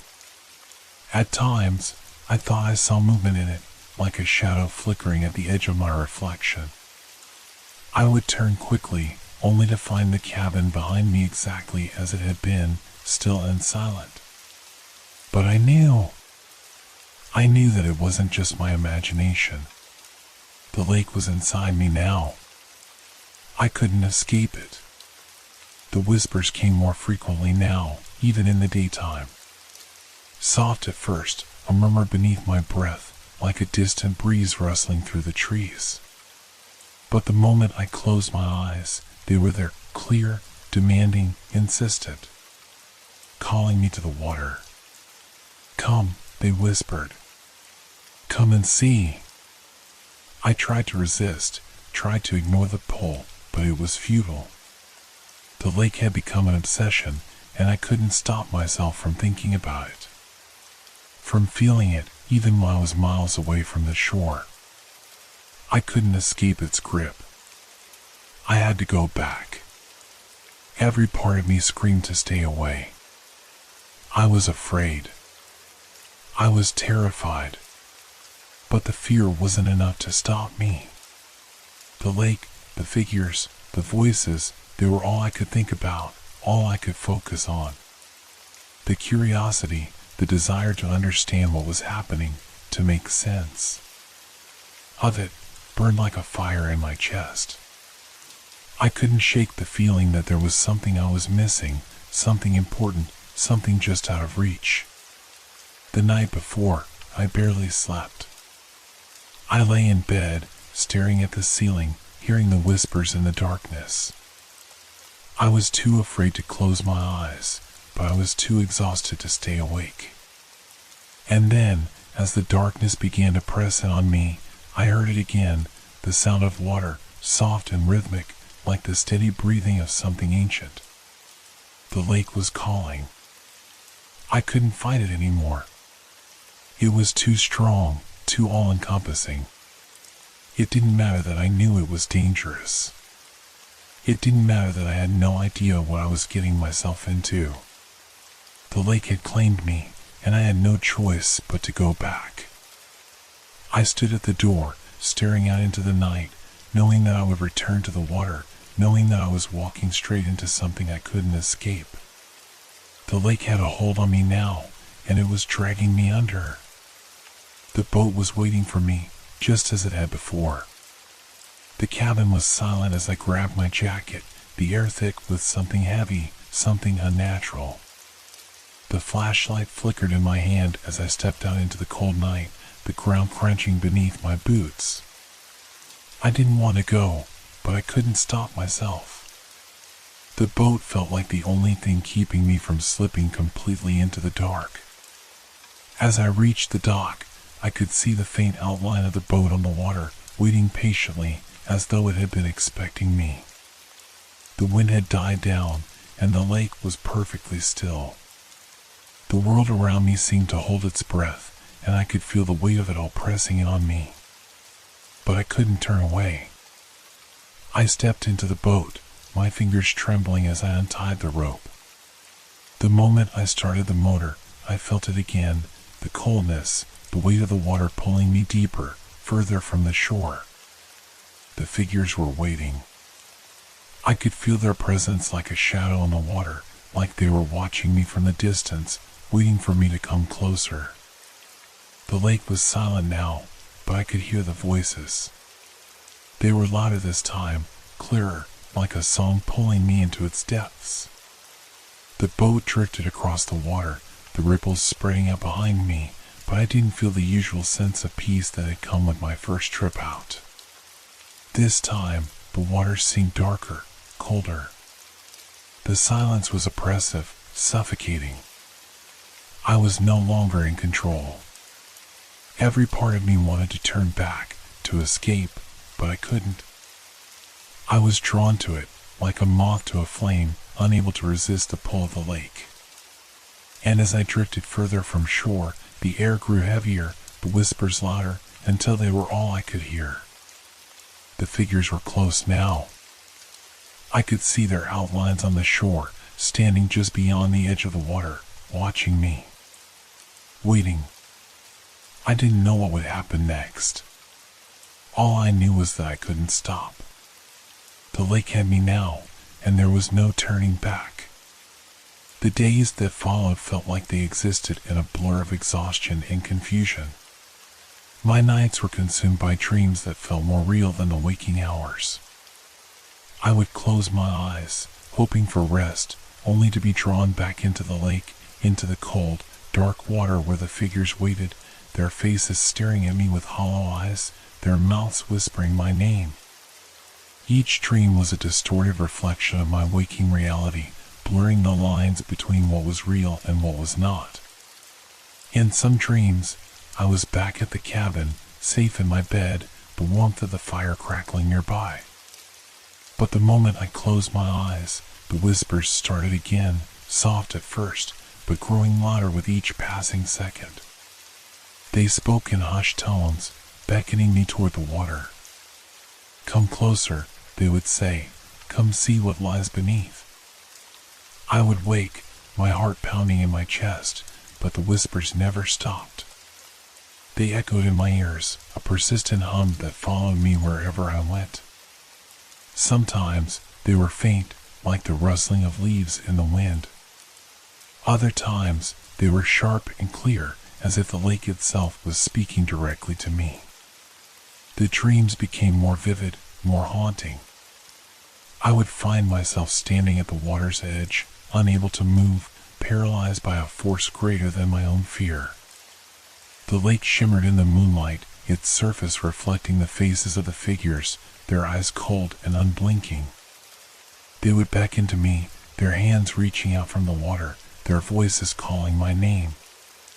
And every time, I would wake, drenched in sweat, heart racing, only to find that the darkness outside the cabin had deepened, and the whispers were still there, lingering in the air like a dark presence. There were moments when I thought I had fully woken up, when the cabin seemed normal, quiet. But even then, the sense of unease would cling to me. I'd hear the soft rustle of leaves outside the window, or the faint creak of the floorboards in the silence of the night. And I know, deep down, that I was not alone. The lake was always there, just beyond the window, just out of sight, its presence suffocating and oppressive. I started to lose track of time. Days and nights blended together. I couldn't remember when I had last eaten, when I had last spoken to anyone. The only constant was the lake. The lake and the whispers. I would wake up from another dream, feeling like I had just been there, in the water, with them. And when I would look outside, I would see the figures standing at the edge of the water, unmoving, staring at me with those same cold, hollow eyes. I tried to tell myself it was just a dream. I tried to convince myself that I was simply losing my mind from isolation, that my mind was playing tricks on me. But the more I tried to push the thoughts away, the more they came back, stronger than before. One night, I found myself standing at the edge of the lake once more, the boat rocking gently at the dock, waiting. The wind had picked up, rustling the trees around me, but the water was calm, unnaturally calm. It was as if the lake was holding its breath, waiting for something. I could feel the presence of the figures watching me from the water, even though I couldn't see them clearly. A voice, one that didn't sound like my own, whispered in my ear, "Come closer. You know what we want." I froze, the blood in my veins turning to ice.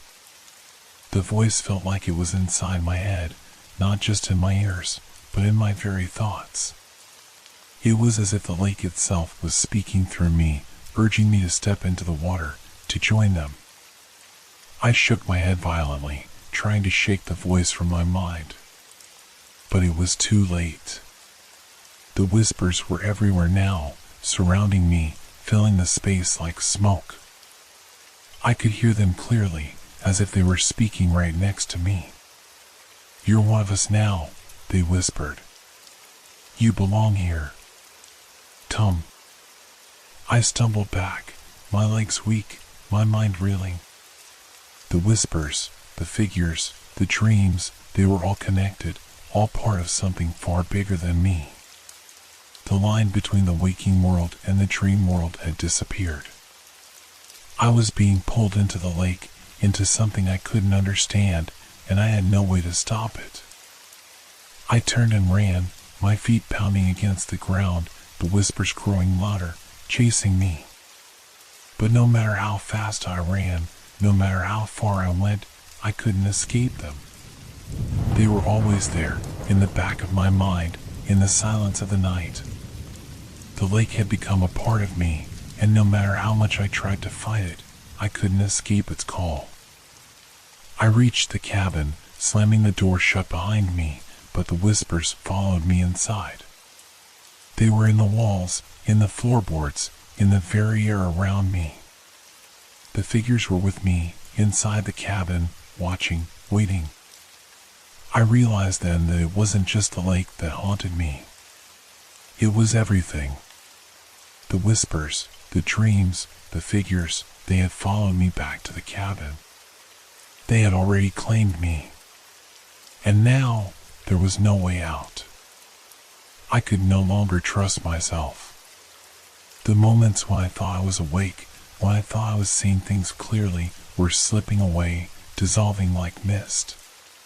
The line between what was real and what wasn't had vanished entirely.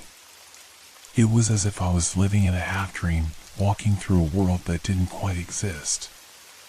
And every time I thought I had a grasp on reality, It slipped from my fingers, like water running through my hands. I spent hours staring at the lake, unable to tear my eyes away, my mind spinning with conflicting thoughts. The figures had become more vivid, more solid. They weren't just reflections anymore, they were real. I could see their details now, every wrinkle in their faces, every flicker of movement in their limbs. The more I looked, the more they seemed to see me, their eyes locking onto mine, their expressions cold and unreadable. I could feel them in my bones, as though they were just beyond my reach, standing at the edge of my perception, waiting for me to make the wrong move. Each time I tried to look away, to convince myself that it was all just my imagination, they grew closer, their forms becoming sharper, clearer, more tangible. The whispers became more urgent, their calls more insistent. "Come," they said. "We are waiting for you." I tried to shake it off. I tried to force myself to focus on something, anything, but the lake was always there, always pulling me back in. Even inside the cabin, the air felt thick, as though something was pressing down on me, smothering me. The walls seemed to close in, the shadows growing longer and darker as the sun sank lower. I couldn't escape them, couldn't escape it. There were moments when I thought I saw them in the corners of my vision, figures in the distance, moving just out of reach. I would blink and they would be gone. But then, just as quickly, they would reappear, standing in the doorway or sitting by the fire, their eyes locked onto mine. I could hear their voices, soft and low, murmuring in the darkness. I tried to talk to myself, to reason with myself. "It's all in your head," I told myself over and over. "You're just tired, just losing it." But the words felt hollow, like they were being spoken by someone else. I wasn't sure if I was speaking them at all. The more I tried to fight the creeping sense of dread, the more it consumed me. It was as though the cabin, the very air around me, was alive, pulsating with the same terrible energy that flowed from the lake. I decided to leave the cabin. The walls were closing in, and I couldn't breathe. The lake was the only thing that felt real anymore, and I needed to see it for myself, needed to feel the water under my feet, to be near it, to understand it. Maybe I could escape, maybe I could break the hold it had on me, if I just got closer. I walked to the dock, my footsteps echoing in the silence. The boat was waiting, just as it always had been.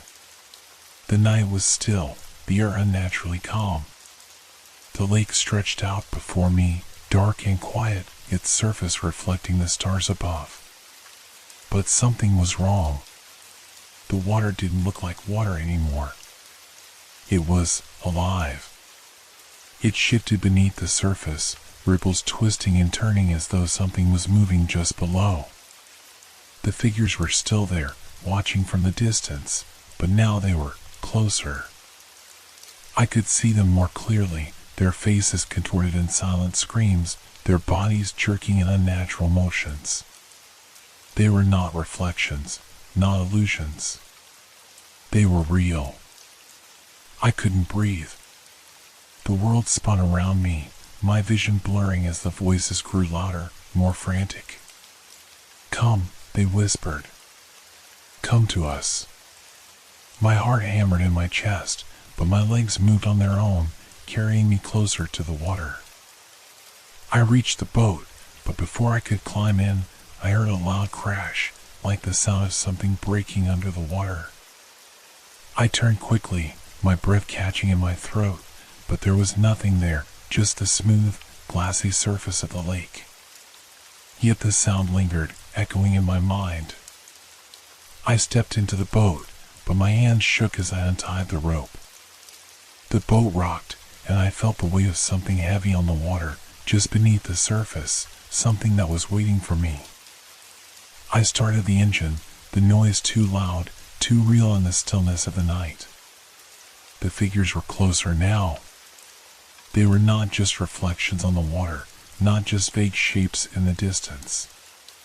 They were standing in the boat with me, their cold, dead eyes staring directly at me, their mouths moving but no sound coming out. I could feel them pressing on me, suffocating me with their presence. I was no longer alone on the lake. The mirages had become tangible, their forms solid, their intentions clear. They wanted something from me. They wanted me to join them, to sink beneath the surface, to be a part of the darkness that lingered at the heart of the lake. The boat lurched forward, carried by an unseen current, its motor whining in protest as it was pulled deeper into the water. The figures stood around me, their eyes locked onto mine, their whispers echoing in my head, in my very bones. There was no escape. I had crossed a line, and now there was no turning back. The lake had claimed me, and the mirages had become real. And as the boat drifted further from the shore, I knew I would never make it back. I had already lost. The boat moved against my will, pulled by something unseen, something powerful and relentless. The engine roared, but it was no match for the force that gripped the water beneath me. I tried to steer, to turn the boat back toward the shore, but my hands were numb, and every time I touched the rudder, my fingers felt as though they were being burned. The cold from the water seeped into my skin, spreading like ice through my veins, and no matter how hard I gripped the controls, it was as if I was being dragged forward by an invisible hand. I could hear the whispers growing louder, surrounding me like a storm. It was as if the lake itself was alive, its voice echoing in my mind. "Come closer." The words reverberated in my skull, so clear, so urgent, that I felt them in my bones. I was no longer in control. My body moved without my command, my eyes fixed on the dark horizon, the distance between me and the shore stretching farther with every passing second. It wasn't just the whispers anymore. The air had changed. It was thick, suffocating, the smell of the lake growing more pungent with each breath. The water was no longer calm, small ripples swelled and crashed against the sides of the boat as though the lake itself was alive, breathing in time with my panic. But there was no escape. I was pulled, inexorably, toward the center of the lake, where the surface was darker than the night sky above, where the figures waited. I tried to scream, to fight the pull, but my voice felt muffled, as though I was underwater. My chest tightened, and my heart raced, each beat a drum of fear that seemed to echo off the water. I felt as though I was drowning in the very air, suffocated by the weight of it. And yet, there was a part of me that felt compelled to move closer, to see what lay beneath. The figures were there, standing just at the edge of the water, their forms sharper now, their eyes burning with a hunger I couldn't understand. They beckoned me forward, their hands outstretched, their silent mouths parting in what I knew was a call to the depths. "Come to us," they whispered, their voices not just in my ears, but inside my mind, vibrating through me like a living thing. I wanted to fight it. I had to fight it. But my body betrayed me. Every muscle screamed in terror, but it was as though I was being dragged by a magnetic force, pulling me closer and closer to the black water. My limbs felt heavy, my thoughts foggy, as though my very mind was starting to succumb to the pull. The more I struggled, the more exhausted I became, until I couldn't tell where my fear ended and the force controlling me began. The boat moved faster now, cutting through the water with increasing speed, as though it were being propelled by something beyond the engine. I could no longer see the shore, could no longer see the lights from the cabin. It was as if the entire world had disappeared, leaving nothing but the black expanse of the lake and the oppressive darkness that seemed to seep from the water itself. And then, as I looked ahead, I saw something break the surface, something large, something alive, a shape that was both familiar and impossible. A figure, twisted and distorted, emerged from the water, its form shimmering with the same eerie, unnatural light that had haunted me since I arrived. It was the same figure, the one I had seen from the shore, the one who had waved at me from across the water. But now, it was no longer a mere reflection, no longer a trick of the mind. It was real, and it was waiting for me.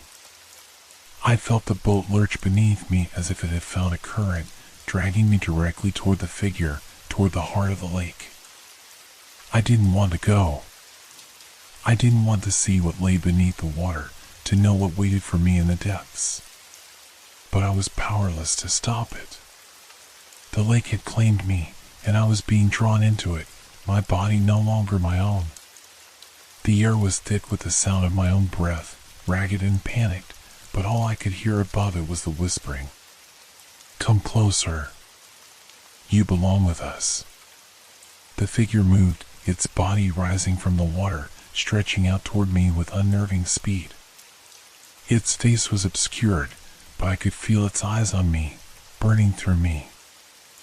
I wanted to look away, to close my eyes, but I couldn't. I was locked in place, trapped by the force that was pulling me closer.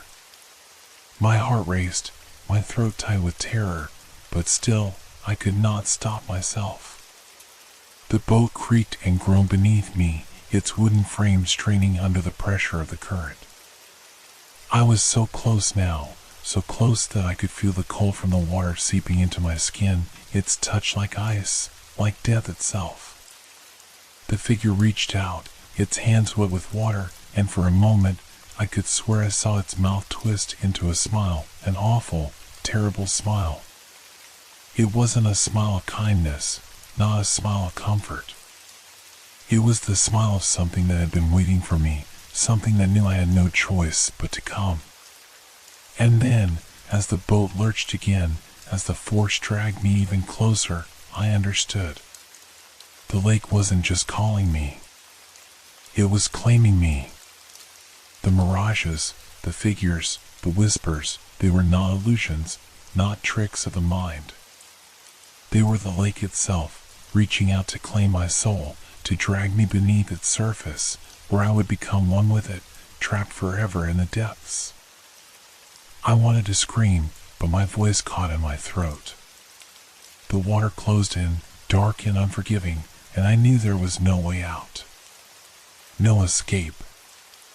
I was already drowning.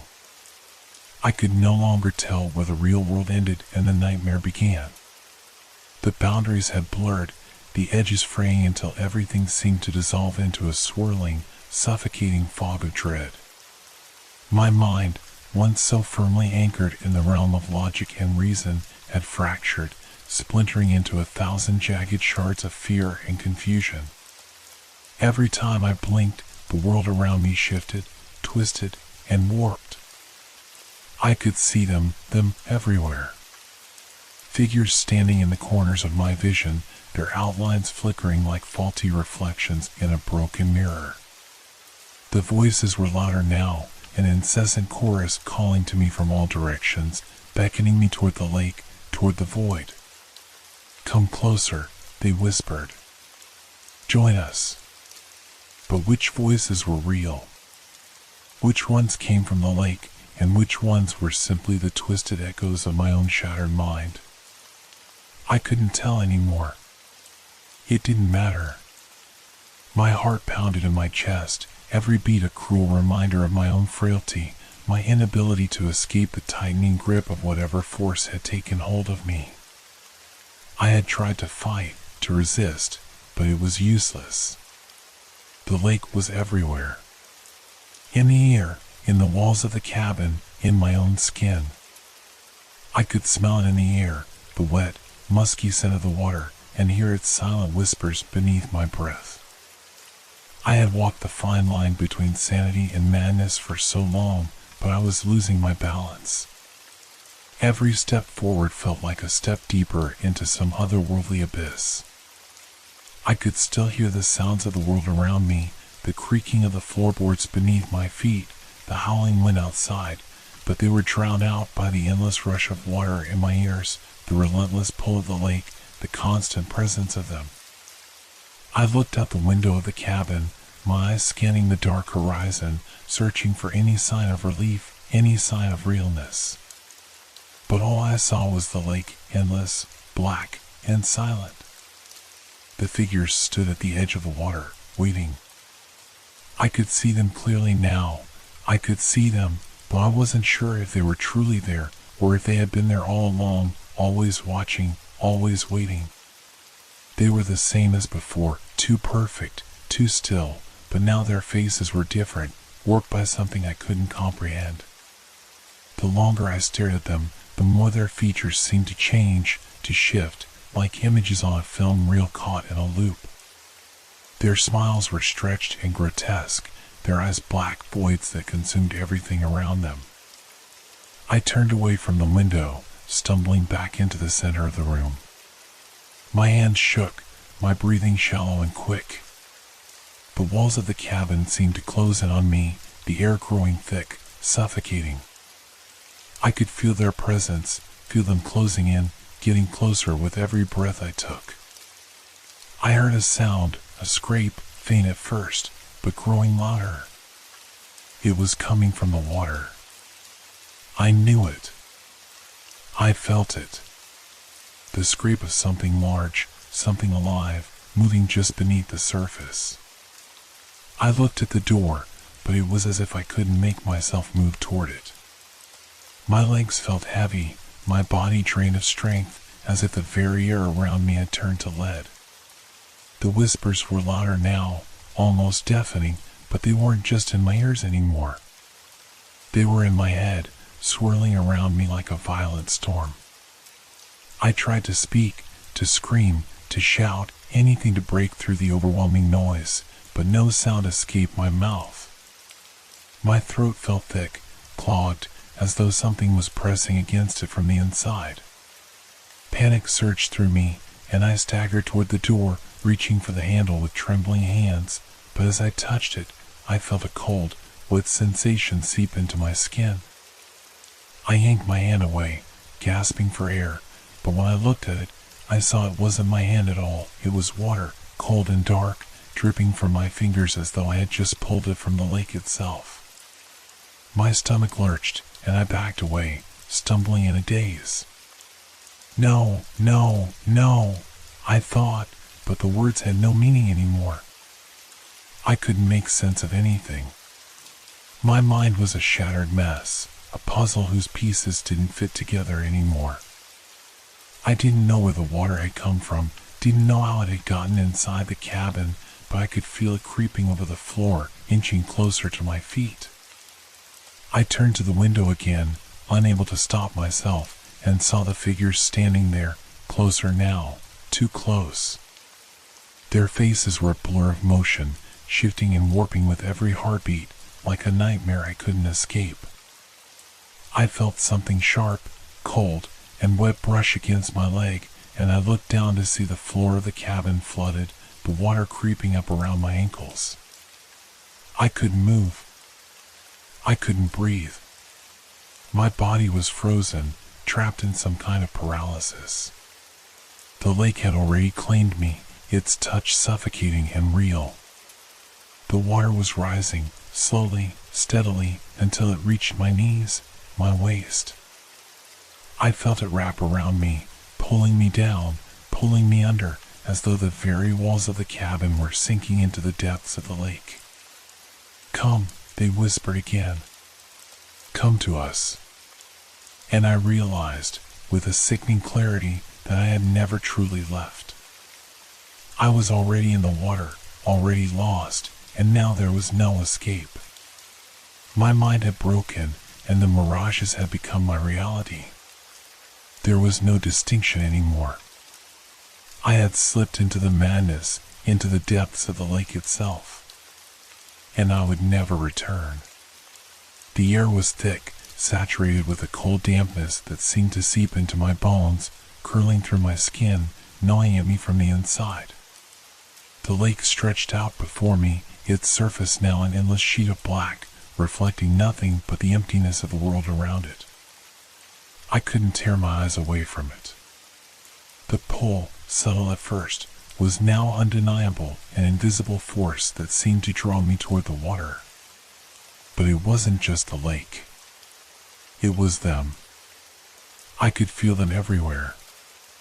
They were in the corners of my vision, just beyond the range of what I could focus on, figures moving in and out of the shadows, flickering like faulty light bulbs. There was no denying it anymore. I could see them clearly. I could see them. They stood at the edge of the water, their forms unmoving, silent, like statues carved from darkness.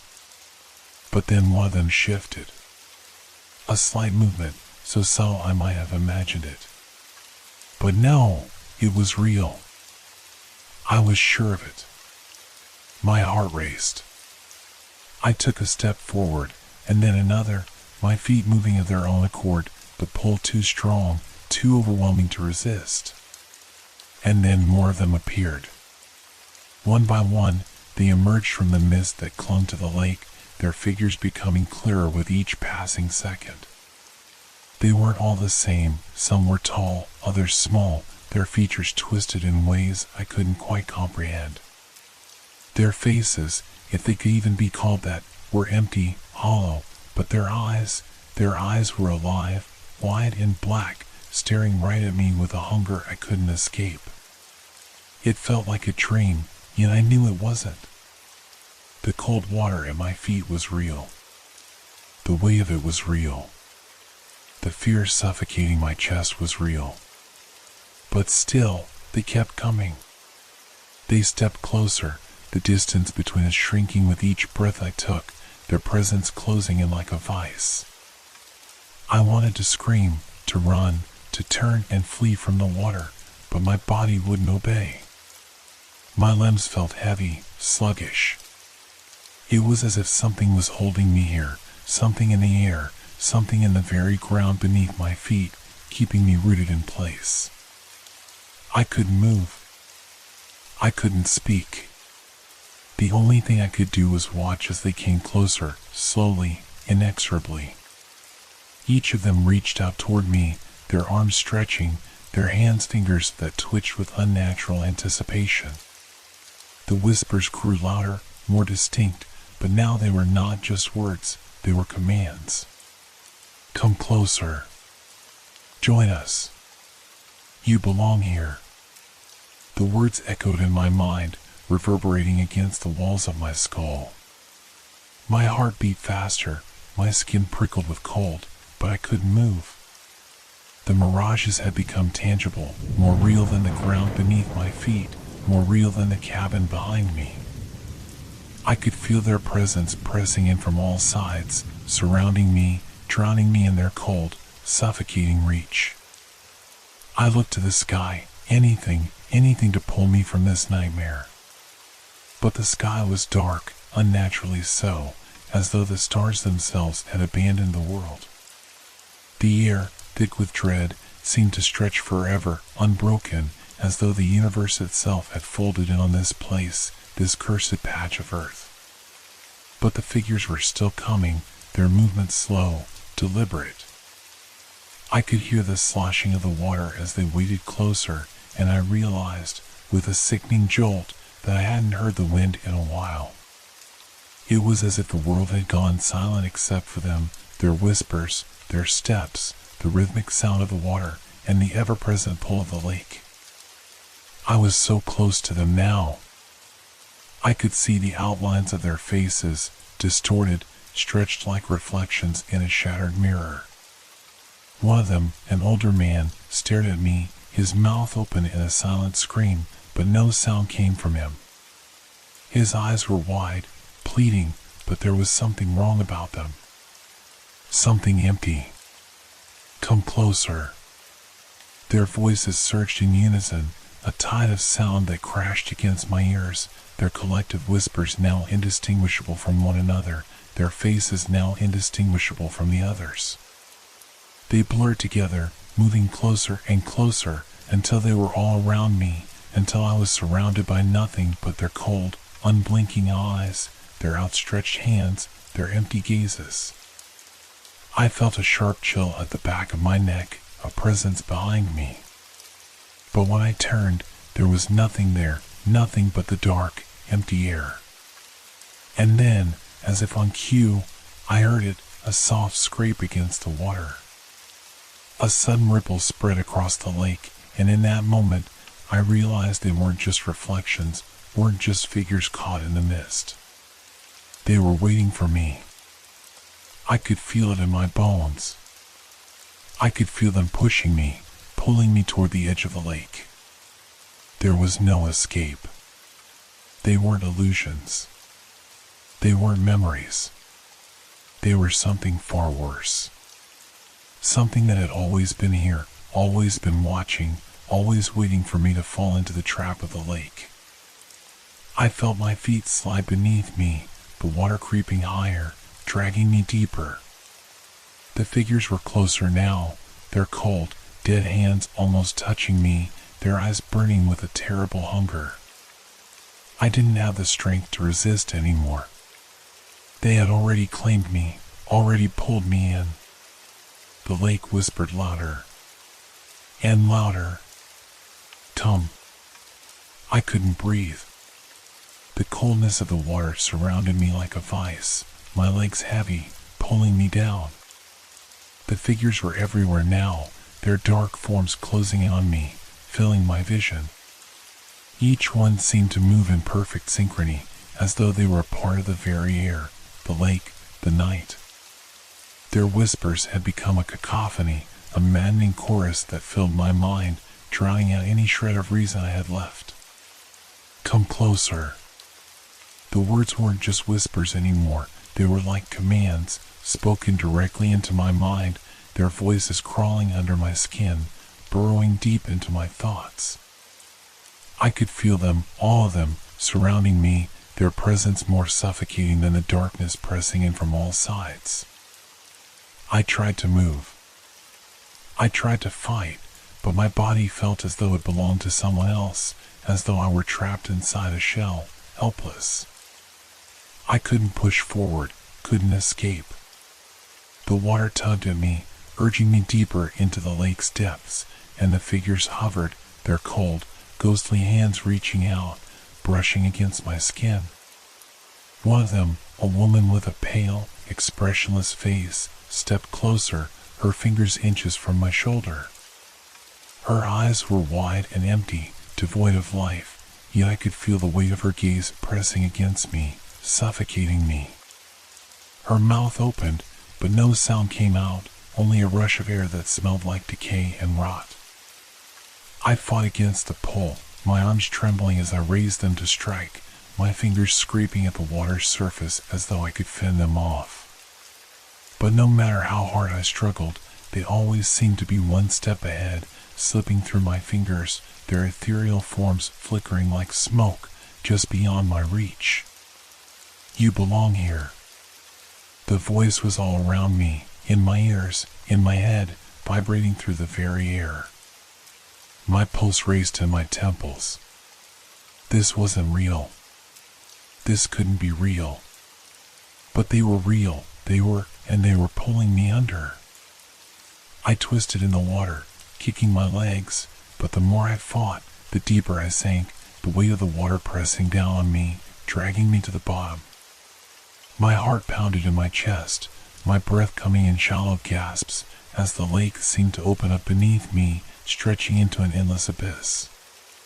The figures loomed closer, their eyes burning into me, their outstretched hands reaching for me like shadows trying to claim my soul. I had to get away. I had to escape. My mind screamed at me to run, but my body wouldn't listen. The lake's pull was too strong. The figures, now multiplying, surrounded me, their forms shifting, becoming more distinct, their movements more fluid, more threatening. One of them, a man, reached for me, his fingers brushing my cheek. The cold was unbearable. His touch felt like ice, like death itself. I couldn't move. I couldn't even flinch. The more I fought, the more I sank, and the more their whispers filled my ears. We are here for you. You cannot escape. I felt a jolt of panic course through me, my breath catching in my throat. Escape. Could I escape? Was there any chance of getting out of this? The panic grew, surging through me like a wave, overwhelming everything else. I thrashed in the water, trying to break free from their grasp, but they were everywhere, surrounding me, their cold hands gripping my arms, my legs, pulling me deeper. The figures multiplied, circling me like vultures. A force stronger than anything I had ever known surged from the depths of the lake. The water seemed to pulse, as though something far below was alive, something ancient, something powerful. I felt its power, a dark, suffocating pressure that pressed against my chest, pushing me under. The figures did nothing to stop it. They simply watched, their faces unchanged, their eyes unblinking. I was sinking. My lungs burned as I struggled to keep my head above the water, but I could feel myself giving in. The water was colder than ever, colder than the deepest part of winter, and with each passing moment, I felt more and more like I was slipping away, slipping down into the dark abyss, where there would be no escape. You belong to us now. The words swirled around me, louder and louder, until they consumed everything. Every inch of me was drowning in their voices. I couldn't think anymore. I couldn't even breathe. I was surrounded by nothing but darkness, nothing but the cold, suffocating pressure of the water, and the overwhelming sense that I was no longer alone, no longer just me, but part of something else. Something far worse. They were taking me. In a desperate, final attempt, I reached out, my fingers scraping the surface of the water. I could feel the cold, slick wood of the dock beneath me, and with a surge of adrenaline, I pulled myself toward it, kicking and clawing at the water with all the strength I had left. But they were already there, their cold fingers closing around my wrists, my arms, my legs, dragging me down with inhuman strength. The last thing I saw before the water consumed me was their faces, those cold, empty eyes. They watched, unblinking, as I was pulled under. And then, there was nothing. I woke to darkness.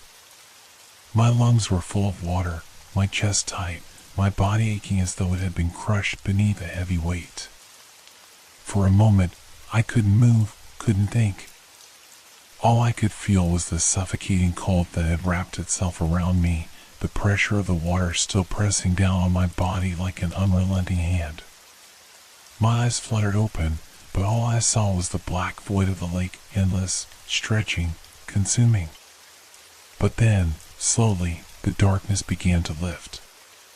The water was gone.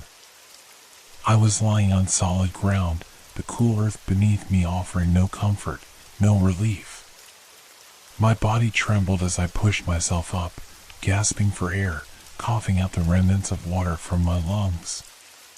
My heart raced, my mind a blur of confusion, but as I sat there, hands trembling at my sides, the realization began to hit.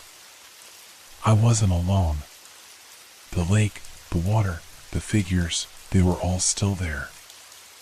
I could feel their presence, their cold eyes on me, even though I couldn't see them. They were in the air, in the ground, in the very space around me. Their whispers grew louder, reverberating in my mind like a swarm of insects, their voices slipping through my thoughts, pulling me deeper into the madness. You cannot escape. I shook my head, trying to clear the fog in my mind, trying to hold on to the last shreds of my sanity. I had escaped. I had fought my way out of the lake. I was free, wasn't I? But something felt wrong. The world around me was wrong. The ground beneath me, the trees in the distance, they weren't real. They couldn't be real. It was all distorted, warped, as though I were caught in some nightmarish reflection. The edges of my vision blurred, and when I looked again, the landscape was different. The trees were now twisted, their branches reaching out like gnarled fingers. The ground was cracked, as though the earth itself were in the throes of decay. I stood up, my legs weak, my mind spinning. But before I could take a step, the whispers grew louder, no longer distant, but right here, right next to my ear. The cold brush of a finger against my skin sent a shiver down my spine.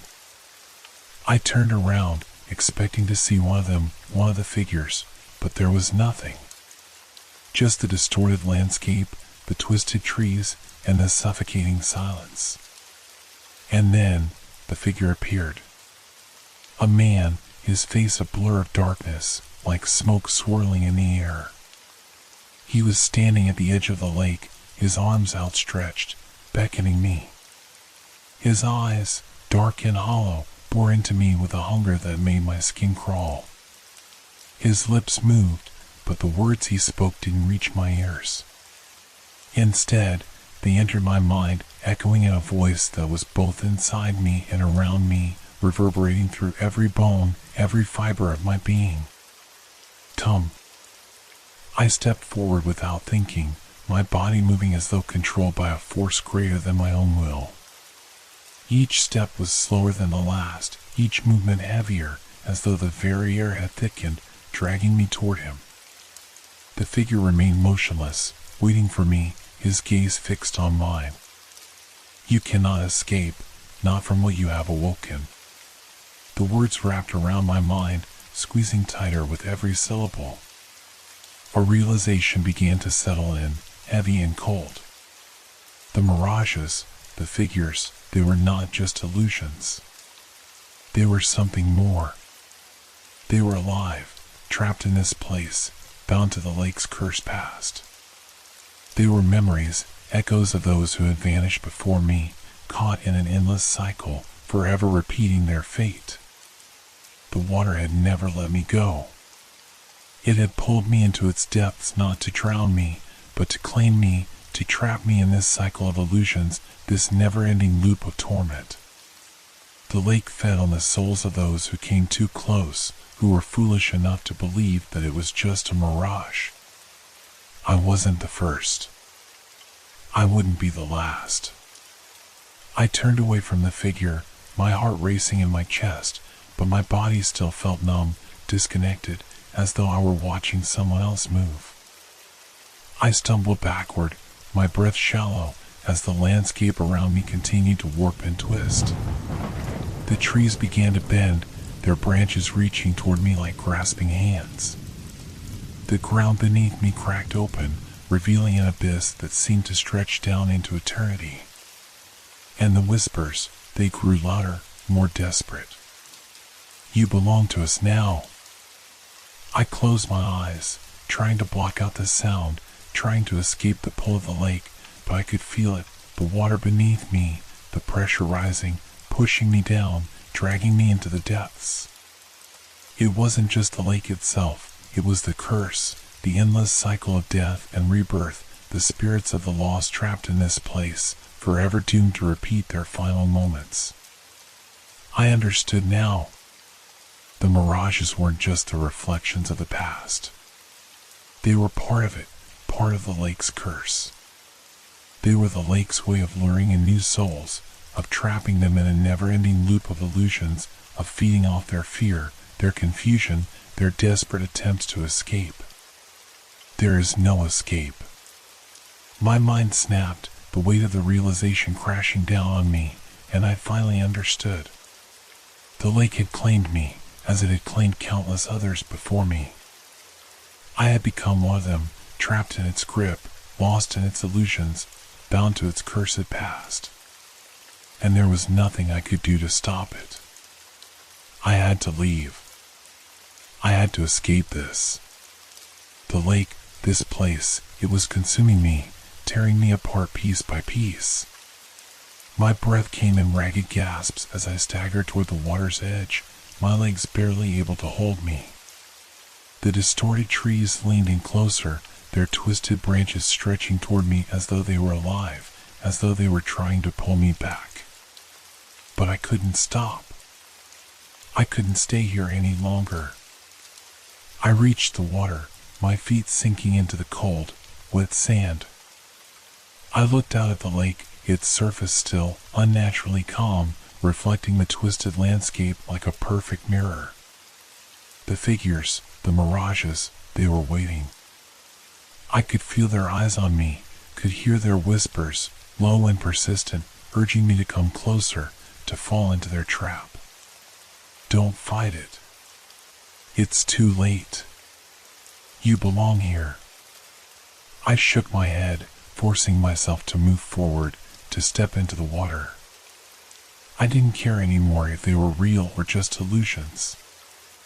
I didn't care about the whispers, or the voices, or the cold pressure in my chest. I just had to get away from them, away from this nightmare. I stepped deeper, the water creeping up my legs, the cold sinking into my bones. My mind was numb, my thoughts fragmented. I kept walking, each step a struggle, my body growing heavier as I moved deeper into the lake. The water reached my waist, then my chest, and still I kept going. You can't escape. You will never leave. The whispers were louder now, impossibly close, but I pushed them away. I had to leave this place. I had to. I wasn't going to stay here, trapped like the others.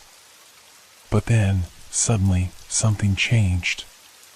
The water beneath me shifted, as if the lake itself had begun to move, its surface rippling in unnatural patterns. The waves rose around me, pulling me in every direction, pushing me back toward the center of the lake. I tried to fight it, tried to swim, but the current was too strong, too powerful. It felt as if the lake was alive, its water wrapping around me like chains, dragging me deeper into its depths. I gasped, my lungs burning for air as the water rose higher, drowning out my desperate thoughts. I reached for the shore, my hands grasping at nothing, finding no solid ground beneath me. The trees, the land, everything seemed so far away now. The shore was so far. The whispers, they were overwhelming. Voices from all sides, speaking in a language I couldn't understand. But they didn't need words. Their meaning was clear. You are one of us now. I screamed, the sound lost in the water, swallowed whole by the lake. I kicked and fought, but it was useless. The lake was swallowing me whole, pulling me deeper into its heart. I could feel the coldness in my chest, creeping up through my veins, numbing me, making it harder and harder to breathe. I couldn't escape. My body went limp, my limbs heavy and useless, sinking beneath the surface. The lake's cold embrace wrapped around me, and the last of my consciousness slipped away. And then, nothing. It was like the world stopped. No more whispers, no more figures, no more mirages. Just the vast, endless dark. I was weightless, floating in the void, my mind empty, my body still. The lake had claimed me, just as it had claimed all the others before me. And I was no longer a person, no longer alive. I was just another lost soul, trapped in the endless cycle of the lake's curse, doomed to repeat my final moments, forever trapped beneath the water, forever part of the reflection. There was no escape. I woke up. Or at least, I think I did. There was no warmth, no light, no sound, just the cold, oppressive weight of the lake pressing in on me. For a moment, I wondered if I had finally slipped into some kind of endless dream, trapped in the depths of my own mind. But then, the realization hit.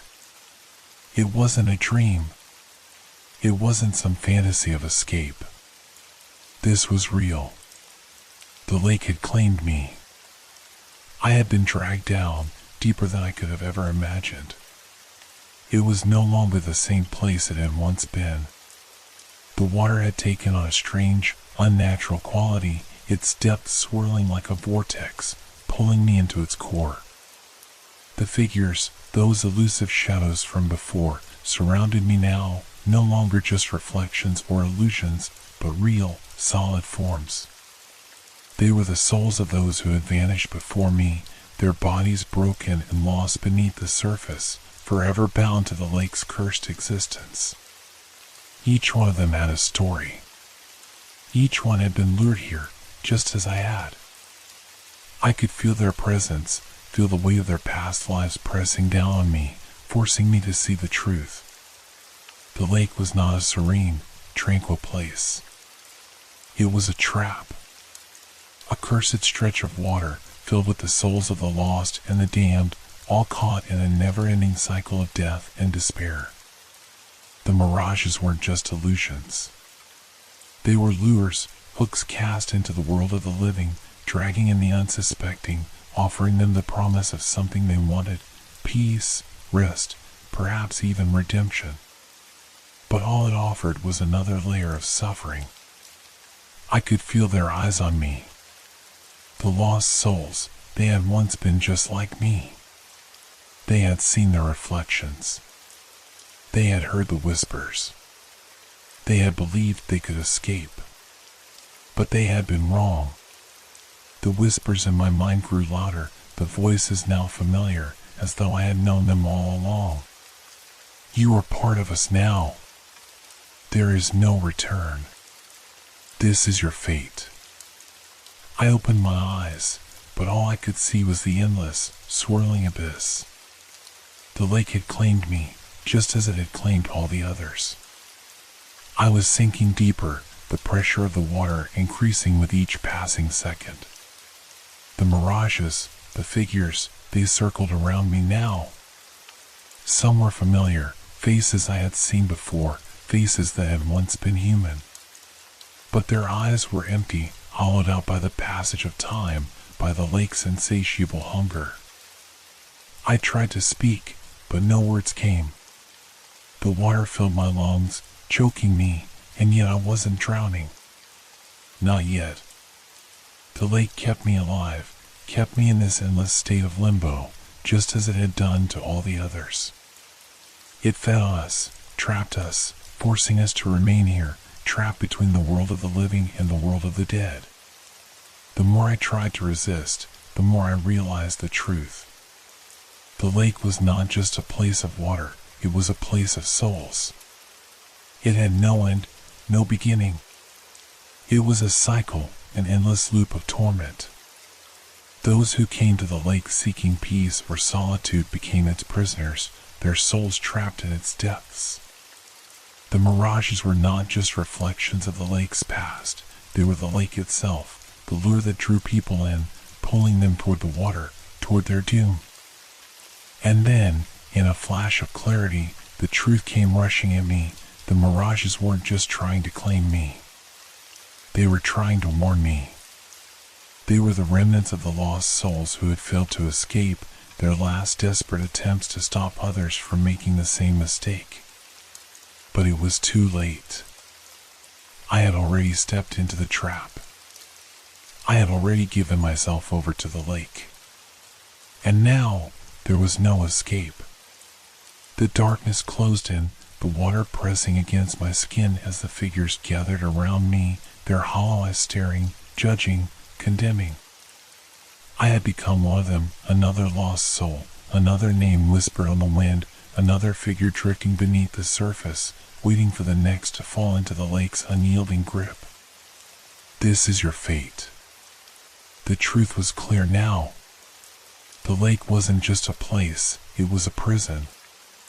And I had been sentenced to its depths, forever lost in the reflection of what could never be. I felt myself fading. It wasn't as if I was dying, it was worse. The lake didn't just kill. It erased. Slowly, piece by piece, my memories began to blur, slipping away from me like water through my fingers. I no longer felt the weight of my own name. I couldn't remember my past, my life, the things that had once defined me. It was as if I had never existed at all. The figures around me, those lost souls who had come before me, they seemed to know. They circled in the dark water, their faces twisted in pain, their eyes hollow as they looked at me with an eerie, knowing gaze. Their movements were slow, deliberate, as if they, too, were fading into nothingness, becoming nothing but shadows in the deep. You're one of us now. You have no name, no past. You belong to the lake. I tried to speak, but the words caught in my throat, swallowed by the water. I couldn't feel my body the way I once had. I couldn't feel my legs, my arms. It was as if I was dissolving into the lake itself, becoming part of its cold, dark expanse. The water was a living thing now, consuming me, and with each second that passed, I slipped further and further away from the person I had been. The figures around me, once people, once like me, now seemed to be nothing but echoes of what they had been. I could feel their presence, but it was fading. They were losing themselves, becoming mere shadows in the water, their forms dissolving into the same endless dark that surrounded us. The lake was taking us, every single one of us, and when it was done, there would be nothing left, no memories, no names, no pasts. I wanted to fight it. I wanted to hold on to myself, to remember who I was, to preserve whatever fragments of my identity remained. But the lake, this place, it wouldn't let me. It was too powerful. Its cold fingers wrapped around my mind, my soul, pulling me deeper into its endless, suffocating abyss. Who are you? You have no name. You belong here, with us. The voices, the whispers, they were no longer individual, no longer distinct. They were one voice now, a chorus of lost souls, blending into the water. I couldn't tell where one ended and the other began. I couldn't tell if I was still me, or if I had already become something else entirely. The mirages, the figures on the surface, had been trying to warn me. I had seen them in the distance, in their reflections on the water, calling to me, urging me to turn back. But now I understood. It wasn't a warning. It was a reminder. A reminder that once you entered the lake, you could never leave. There was no escape. The lake claimed you, absorbed you into its depths, until you became nothing more than a part of its eternal, ever-growing cycle. And now, I was a part of it. The water around me seemed to close in tighter, pulling me deeper still. I could feel myself slipping away, my sense of self dissolving, my identity fading into the dark void. The lake was taking me, erasing every trace of who I had been until there was nothing left. No me. No name. Just another lost soul, trapped beneath the surface, waiting for the next to come, the next to be claimed. The darkness swallowed me whole, and I drifted, aimless, lost in the cold embrace of the lake. I was no longer a person. I was just a figure in the water, a shadow among shadows, fading away until nothing was left but the reflection of something that had never truly existed. You are one of us now. You are the lake. The darkness continued to pull at me, a suffocating weight, but as I sank deeper into its cold embrace, memories began to resurface, flashes of moments I had long forgotten. They came to me in bits and pieces, disjointed, fragmented, but undeniable. I remembered the first time I saw the lake. The water had been still, almost unnaturally calm, reflecting the mountains perfectly. It had felt peaceful then, inviting even. I had thought it was the perfect place to get away from everything, to be alone. I had been so naive, so unaware. I had no idea that the lake was already calling me, already setting its hooks in, drawing me in with every passing hour. The mirages had been subtle at first. I remembered the figure I saw in the distance on that first day. A faint silhouette, waving, beckoning me closer. I had called out, but no answer had come. I hadn't thought much of it then, assuming it was just a figment of my imagination, something my mind had conjured in the quiet solitude. I had laughed it off. But now, as the memories flooded back, I realized something. That figure, who had it been? And why had I ignored the warning? Had I known, deep down, that something wasn't right? Had I felt the pull even then, the lake calling me, luring me into its trap? It felt like the answers were right in front of me, just out of reach, like a puzzle I had been too blind to see before. The whispers grew louder in my mind as the memories continued to resurface. Faces flashed before me, faces I had never known, yet somehow I recognized them. Their eyes were vacant, hollow, and they reached for me, pleading for help, but their voices were drowned by the same whispering chorus. These were the souls who had come before me, each one lost to the lake, each one another victim of the same curse I now faced. The figures I had seen, the ones calling to me, had they been trying to warn me, just as I had been warned once upon a time? They are all here now. You are one of us. We will never leave. I felt the weight of their presence as though they were pressing in from all sides. Their faces were etched with grief, with pain, and with fear, but they had long since given up any hope of escape. The lake had taken them too, and now they were part of its never-ending cycle. They were its prisoners, just as I was. The memories flashed again, scattered, disconnected. I remembered others who had disappeared. Locals, tourists, people who had ventured too close to the water, curious about the stories, the legends. There had been whispers of drownings, of disappearances, of people who had been seen walking along the shore, but then just gone, vanished without a trace. All of them had heard the call, just like I had. They had been lured by the lake, by the mirages, drawn in by the promises of something they couldn't resist. Some of them had been found, their boats abandoned on the shore, their possessions left behind as if they had just disappeared into thin air. Others had never been seen again. I could feel them all now, their stories intertwining with mine, each one a part of the same tragic tale. Each one had fallen victim to the same curse. They had seen the same mirages, heard the same whispers, and thought they could escape. But none of them had. And now, neither could I. The lake wasn't just a place of water.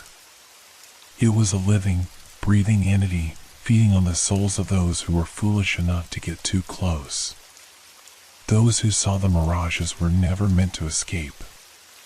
They were meant to become part of the lake, trapped beneath its surface, forever wandering its depths, forgotten by the world above. I was no different from those who had come before me. The lake had always been waiting for its next victim. And I had walked right into its grasp. The memories continued to crash over me, relentless. Faces, voices, all blending together, their lives and deaths a blur of hopelessness.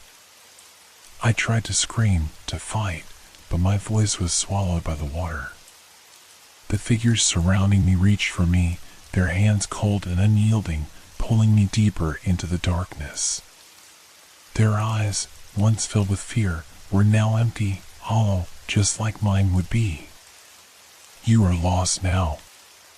You are part of the cycle. You will never escape. The more I remembered, the more I realized. There was no escape from the lake. It was a prison, and I was just another prisoner, trapped in its endless grip. I wasn't special. I wasn't unique. I was just another face in the crowd of lost souls, one more forgotten victim in the endless cycle of the lake's curse. And now, there was nothing left to do but fade away, lost to the water, forever bound to the same fate that had claimed so many before me. I could feel it now, like a cold weight pressing down on my chest, a certainty that suffocated me. There was no escape. I had spent days, weeks, no, months, fighting it, trying to convince myself that I could leave, that I could still break free from this nightmare. But now, in the crushing silence of the lake, with the water surrounding me like a living, breathing entity, I knew with a terrible, bone-deep certainty that the lake would claim me, just like it had claimed all those before me. The whispers in my mind became louder, more persistent, as if they were speaking in unison, all of them, the lost souls, the shadows in the water, telling me the same thing: you cannot escape. You belong here now. We were all once like you. I tried to resist, to claw at the edges of my sanity, but each attempt only brought me closer to the truth. The lake had always been here, a place of death and deception, drawing in those who were foolish enough to believe they could escape its grasp. The mirages, those figures on the water, had never been real. They had been nothing more than illusions, illusions designed to lure the unsuspecting into the lake's embrace. But they weren't just illusions. They were the spirits of those who had come before me, their souls forever trapped, endlessly reaching for the living, calling to us, drawing us in with their empty promises. They were not trying to help us. They were not trying to save us. They were trying to make us like them, lost, forgotten, and swallowed by the lake. I had seen it in their eyes. The same emptiness that was beginning to settle on my own. I could feel my own identity slipping away, like sand through my fingers. There was nothing left of the person I had been. The lake had already begun to take me, erasing the very essence of who I was, turning me into just another face in the water, another shadow lost in the dark depths. The water felt colder now, as if the lake itself was responding to my surrender, tightening its grip around me, pulling me deeper.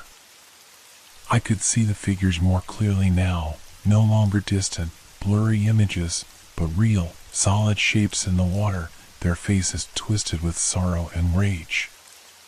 They reached for me, their hands cold and desperate, their eyes empty, and they spoke in a language I couldn't understand. But I felt their words as if they were spoken directly into my soul. We were all once like you. We thought we could escape. But there is no escape. There is only the lake. I wanted to scream. I wanted to fight back, to claw my way out of this suffocating darkness. But my body no longer responded the way it should. My legs felt heavy, as if they were made of stone. My arms, once strong, were now limp, useless. The lake was draining me, pulling away my strength, my will to fight. I couldn't even remember the last time I had felt human. It felt like a lifetime ago.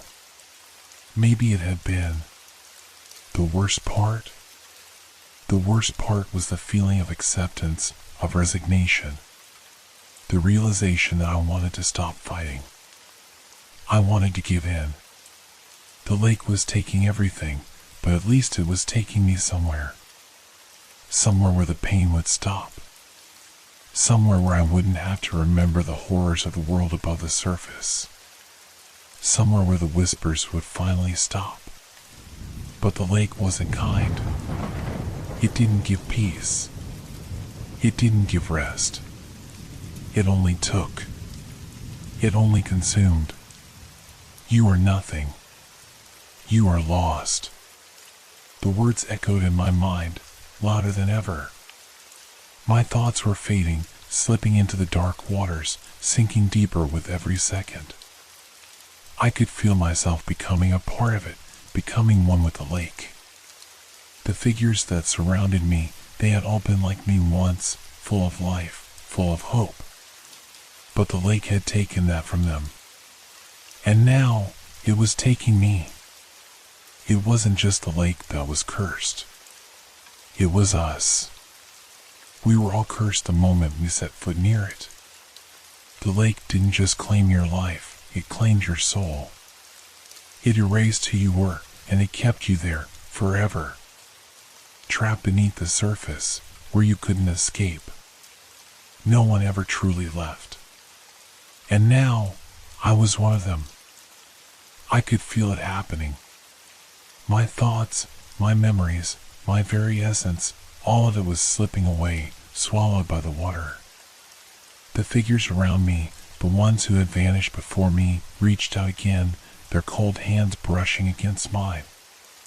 I no longer had the strength to pull away. I no longer cared. I was already becoming one with them. We were all once like you. The water closed in. The coldness wrapped around me like a shroud. The last thing I heard was the distant, faint whispers of those who had gone before me. And as I sank deeper, further into the lake's grasp, I knew with a final certainty. I was never going to leave. There was no escape from the lake. The water surrounded me now, cold and suffocating, a black void pulling at every part of me, dragging me deeper.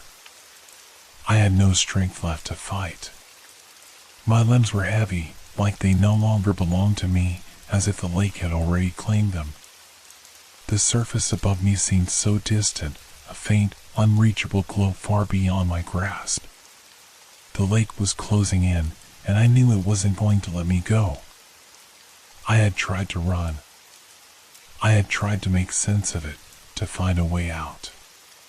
But now, with the cold water choking the last of my breath, the truth was undeniable. There was no escape. This wasn't just a nightmare. This wasn't some terrible illusion my mind had conjured up. This was real. The lake, with its deceptive calm and its chilling beauty, had been waiting for me. It had been calling to me the moment I first set foot on its shore. I had heard the whispers before, faint and distant, but now they were deafening, a chorus of voices all calling my name, urging me to come closer, urging me to give in. Each whisper felt like a hand reaching into my chest, pulling me apart from the inside. I tried to scream, but the water filled my mouth, thick and heavy, dragging me further down. My vision blurred, the shadows around me growing darker, the figures more distinct, more real. They were all around me now, those who had disappeared before, their eyes hollow, their faces twisted in silent agony. They reached out with hands that were nothing but bones, their fingers cold and desperate, as though they too were trapped in this eternal cycle, unable to escape, and now they were pulling me in. I could feel them, pressing against me, their hands on my skin, their cold breath in my ear. I couldn't breathe. I couldn't think. The world was fading, slipping away into darkness, leaving only the lake, its endless depths, its insatiable hunger. We were all once like you. We were all once alive. We thought we could escape. But there is no escape. The words echoed in my head, a cruel reminder that I was no different. I was no different from those who had come before, those who had fallen into the same trap. I had been foolish to believe I could survive this, to believe I could somehow beat it. I felt my body growing numb. My heart was beating slower now, as though it, too, was being drowned by the weight of the lake. The figures, those lost souls, they were closer now, so close I could almost touch them. I saw their eyes, empty, hollow, but full of something else. Something dark, something ancient. They weren't just here to haunt me. They were here to keep me trapped in this cursed place, just like them. I was becoming one of them. The realization hit me with a force so sharp it almost felt physical. My mind couldn't comprehend it at first. But now, as I sank deeper into the cold water, as I felt the lake's pull taking everything from me, I knew that I was being absorbed into the depths, that the lake was claiming me just as it had claimed so many before. There is no escape. I wanted to scream, to fight back, to resist. But I had no fight left in me. I could feel my body, my soul, slowly being erased. The water swallowed me whole. The mirages, the voices, they were all around me, closing in. The figures reached for me, and I felt my hands stretch out to meet theirs, my fingers brushing against the cold, decaying skin of the lost. It was too late. The lake had already won. I was nothing but a shadow now, nothing but a whisper in the water. And as I was pulled deeper into the abyss, I realized that the lake had never let me in. I had always belonged to it. Forever. I had been a fool. The realization hit me with the weight of the deepest part of the lake, suffocating me, drowning me in its truth. The mirages, the figures that had seemed so real, so tempting, had never been an invitation to escape. No. They were a trap, a lure carefully set by the lake itself, designed to draw in the lost, the desperate, and the curious. I had been one of them, one of the countless fools who thought they could outrun the inevitable. The figures had never been saviors. They had never been real. They had been part of the lake, part of the curse, their forms woven from the darkness beneath the water. I could feel them now, all around me, their hollow eyes watching as I sank deeper into the abyss. They were not trying to help me. They were part of the cycle, part of the endless game that had kept the lake alive for centuries. They were just as trapped as I was. There was no escape. The mirages had never meant to offer me hope. They had only been designed to draw me in, to make me think there was a way out, to make me believe that if I followed them, if I answered their call, I could escape. But they were only leading me further into the lake's grip. They were part of it. They were the lake's way of keeping me here. The water was colder now, colder than I had ever felt it before. It wrapped around me like 1,000 chains, pulling at me, dragging me deeper. My body was no longer my own. I could feel myself fading, my thoughts slipping away like the last traces of light before the darkness overtakes. But I wasn't afraid anymore. There was nothing left to fear. I had accepted it. The lake had claimed me, just as it had claimed all those before me. I had thought that I could escape. I had fought, I had struggled, but now I understood. The lake was not just a body of water. It was alive, breathing, and it had always been here, waiting for those foolish enough to believe they could escape it. And now, I was part of it. A part of its endless, insatiable hunger. The whispers grew louder, no longer distant but pressing against me, wrapping around my soul. We were all once like you. The voices came from all directions now, from the depths of the water, from the very air around me. We thought we could escape too. They were no longer just the lost souls I had seen, but all of them, every person who had ever come to the lake, every person who had vanished without a trace. They were part of the curse, part of the lake's unyielding grip. There is no escape.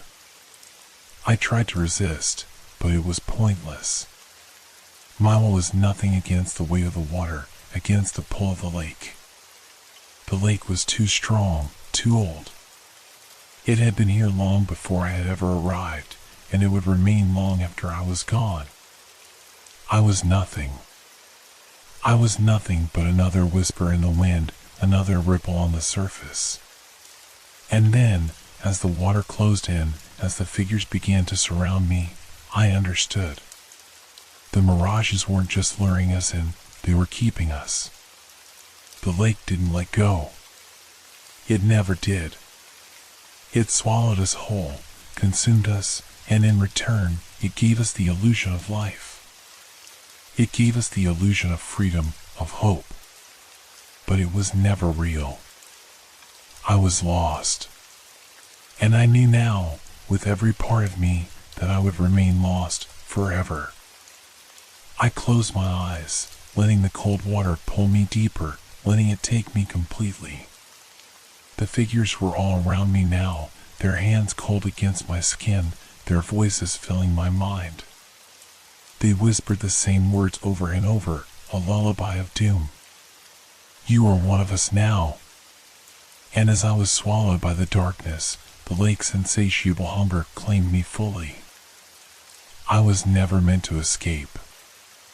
I was always meant to stay. And now, I was part of it. Forever. I couldn't let it end like this.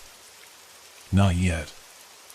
A last flicker of defiance surged within me as the cold, unrelenting water closed in, pressing against my chest, filling my lungs with its suffocating weight.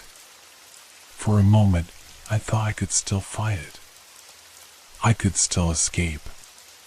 The faintest glimmer of hope flickered in my mind like a dying ember, and I clung to it with everything I had left. I twisted my body, forcing my arms to move, desperate to break free from the lake's pull. My limbs felt like they were made of stone, but I ignored the heaviness, ignored the slow ache of my muscles as I kicked and thrashed, trying to break the surface, trying to see the sky again, even if only for a moment. The lake wasn't going to have me. I wasn't going to be one of them, one of the lost souls wandering forever beneath its depths. I had to escape. I had to. But as my hands clawed at the water, as I struggled to reach the surface, something shifted. The water around me seemed to ripple, as though it were alive, shifting with purpose, pulling me back down. I felt the pressure around me increase, the weight of the lake pressing harder, and I knew then that it was futile. No matter how much I fought, no matter how desperately I clung to the idea of escape, it was already too late. The lake had already claimed me. I could feel the mirages surrounding me now, like shadows moving in the depths. They had been with me from the start, waiting for this moment, waiting for me to give in. Their forms were clearer now, more distinct. They weren't just reflections of the past, they were part of the lake, part of its curse. I could see their eyes, hollow, vacant, yet filled with a kind of understanding that chilled me to the bone. They had been where I was. They had fought, too. But in the end, they had all given in. I wasn't special. I was just another soul, another fool who had come to the lake, thinking they could outwit it. I was just another whisper in the wind, another ripple on the water's surface. The realization crashed over me like the coldest wave. The whispers grew louder, their voices now unmistakably clear. You cannot escape. We never could. I tried to scream, but the water filled my mouth, muffling any sound, drowning my cries. Panic surged within me, but it was a distant thing now, like a memory. My body felt numb, my thoughts slipping further away. The lake wasn't just taking my body. It was taking my mind, my identity, erasing every part of me. It was breaking me, slowly, piece by piece, until I was nothing but an echo, a shadow beneath the water. You are one of us now. The words echoed in my head as the mirages closed in around me, their cold hands brushing my skin. I tried to pull away, but they were everywhere, wrapping around me, pulling me down. The more I fought, the more the weight of the lake pressed down, suffocating me, drowning me. I had been a fool to think I could escape. The lake didn't want me to leave. It had never wanted me to leave. It wanted to keep me, to trap me in this never-ending cycle. And now, there was no way out. The struggle was over. I was too far gone. I sank deeper, the light from above fading into nothing. The mirages, those lost souls, murmured around me, their voices becoming one with the water, a low hum that vibrated through every bone in my body. You're home now. Home. The word echoed in my mind, twisted and wrong, until I couldn't tell where the water ended and where I began. There was no more fight left in me. I had nothing to hold on to. My thoughts became a blur, my sense of self fading, until all that was left was the darkness of the lake, swallowing me whole. And in that final, terrible moment, as the lake claimed me fully, I understood. I was never meant to escape. I had never been free. I had always been part of the lake. And now, I would remain forever. The pull of the lake grew unbearable. At first, it was just a feeling, a presence closing in around me, tightening like a vice, pressing down on my chest, my limbs. But soon, it became something far worse. The water, once cold and unyielding, now felt alive, as though it had taken on will of its own, dragging me deeper, further into its depths. I could no longer tell where the lake ended and I began. It was as though my body was melting into the water, my skin thinning, dissolving under its cold grip. My arms, which had once fought so desperately, no longer moved. They felt wrong. There was no strength in them, no control. They were no longer my arms. They were just extensions of the water, slowly losing their form, blending with the murky depths. My legs were heavy, unresponsive. I could no longer feel the sensation of the ground beneath me, the sensation of movement. All that existed was the lake, its pull, its cold. I tried to scream, but my voice was swallowed by the water. My thoughts were slow now, disjointed, slipping through my mind like water through my fingers. Everything I had been, my memories, my sense of self, began to dissolve, to fragment.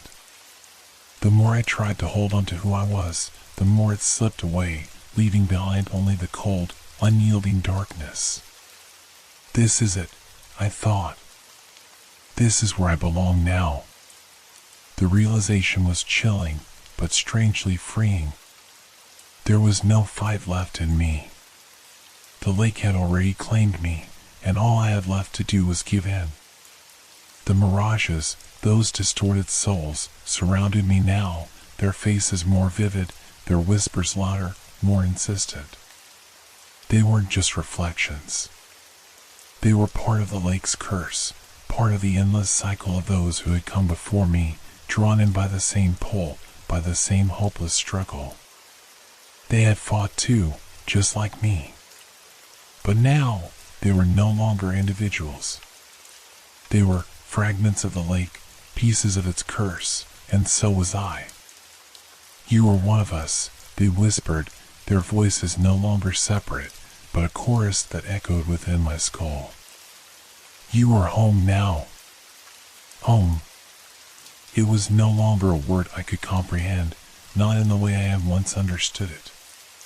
Home wasn't a place. Home was the water, the lake's cold embrace. I was no longer a person, no longer a memory. I was just another part of the curse, another lost soul to add to its endless, ever-growing collection. I tried to resist. I tried to hold on to the fragments of my thoughts, to keep something of myself intact, but it was useless. The lake's hold was too strong. My body, my mind, were no longer mine to control. I felt my form begin to blur, to lose definition. My hands, my legs, even my face, everything that made me me, was disappearing, dissolving, until I was no more than a ripple, a fleeting distortion on the surface of the water. We were all once like you. The mirage's voices came again, now a unified, powerful force. And now we are all one with the lake. I couldn't fight them anymore. I couldn't fight the lake. The cold, the darkness, it was all I knew now. I was part of it, part of the endless cycle of souls who had come to this place and never left. I was no longer trapped in the lake. I was the lake. And as my mind dissolved further, I felt myself sinking deeper, becoming a part of the endless, consuming dark. The whispers were all around me now, swirling like water, filling my senses. I wasn't just losing myself, I was becoming them. I was becoming the lake. And in that final, irreversible moment, I was no longer just a lost soul. I was the lake. There was nothing left of me. I had ceased to be a person, a being with thoughts and a name. The lake had taken everything. My body was no longer mine. My arms, my legs, my very breath, all had dissolved into the dark, cold water that now surrounded me, embraced me. I no longer felt the sharp sting of fear or the gnawing panic that had once plagued me. There was only the lake. The water pressed against me with a suffocating force, the pressure building, pulling, claiming. I felt my form fade, like the last vestiges of a dream upon waking. There was no longer a distinction between me and the depths. I was swallowed whole, my body lost to the dark, endless abyss below. Above me, the surface of the lake remained eerily calm, the sun now hidden by a veil of gray clouds. The boat, once my vessel of escape, rocked gently on the still waters, its anchor forgotten, its occupant gone. No longer tethered to me, it drifted aimlessly, the empty seat swaying in the gentle current. There was no one left to steer it, no one left to remember it. The lake had claimed me completely. There would be no more traces of who I was. No more footprints, no more remnants of my struggles. The water had taken everything, my memories, my identity, my very existence. The only thing left of me now was the empty boat, slowly drifting on the surface, a silent witness to the curse that had claimed yet another soul. The mirages, now countless, floated beneath the water, their hollow eyes staring upward, watching as the boat swayed. I could feel their presence, the weight of their gaze, but there was no fear left in me. The fear had long since dissolved, just as I had. We were all the same now, a part of the lake's endless cycle, doomed to repeat what had come before. The cycle would continue, and I would never escape. Somewhere far off in the distance, a faint whisper echoed, as though the lake itself was speaking, calling for more to join. One more soul. One more to join the depths. The boat rocked once more, as if acknowledging the call, but there was no one to hear it anymore. The lake had taken everything it needed, and now it waited for the next wanderer to arrive, to fall victim to its lure, to be lost just like I had been. And so, the lake remained, timeless and unyielding, waiting in silence, claiming those who dared to enter its waters. I was gone now. Just another forgotten whisper beneath the surface. Time no longer mattered. The once serene surface of the lake now held an unsettling stillness, its vastness stretching beyond the horizon. The boat, abandoned, slowly drifted in circles, no longer tethered to its previous occupant. The absence of the protagonist was palpable, yet there was no sense of peace, only an endless, creeping void. The lake had taken its due. But as the quiet settled into the landscape, something shifted. A faint ripple broke the stillness, faint at first, like the whisper of something just out of reach. The water stirred, and a figure appeared on the lake's surface, standing alone, their silhouette framed against the pale light filtering through the clouds. The figure was familiar, yet impossible.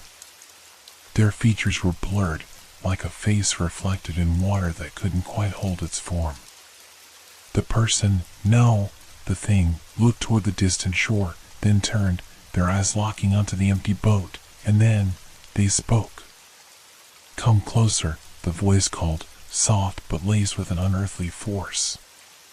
It was calm, yet chilling in its insistence. "You are welcome here. Come and join us."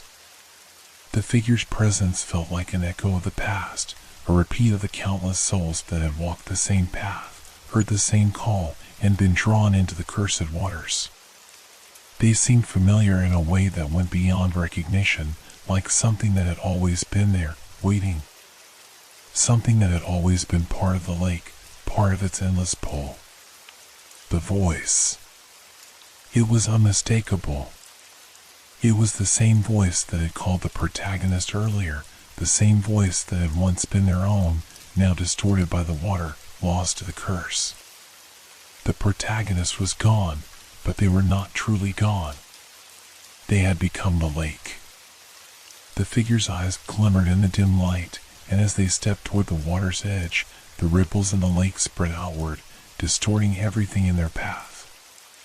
The figure, like the others before them, was part of the lake now, a part of the eternal mirage that haunted its surface.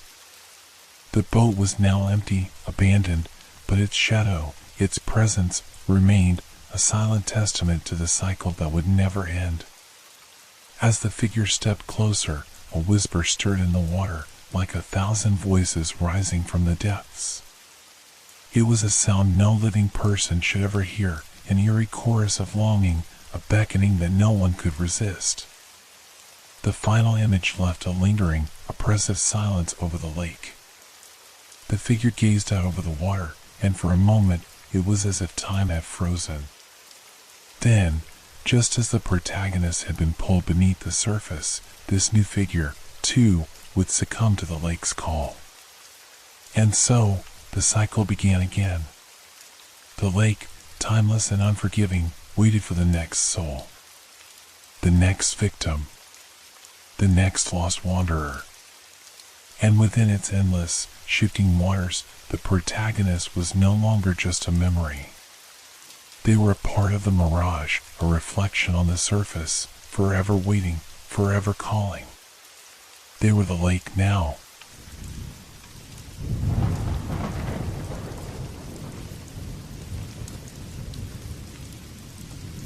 Hope your dreams are filled with fear. Good night.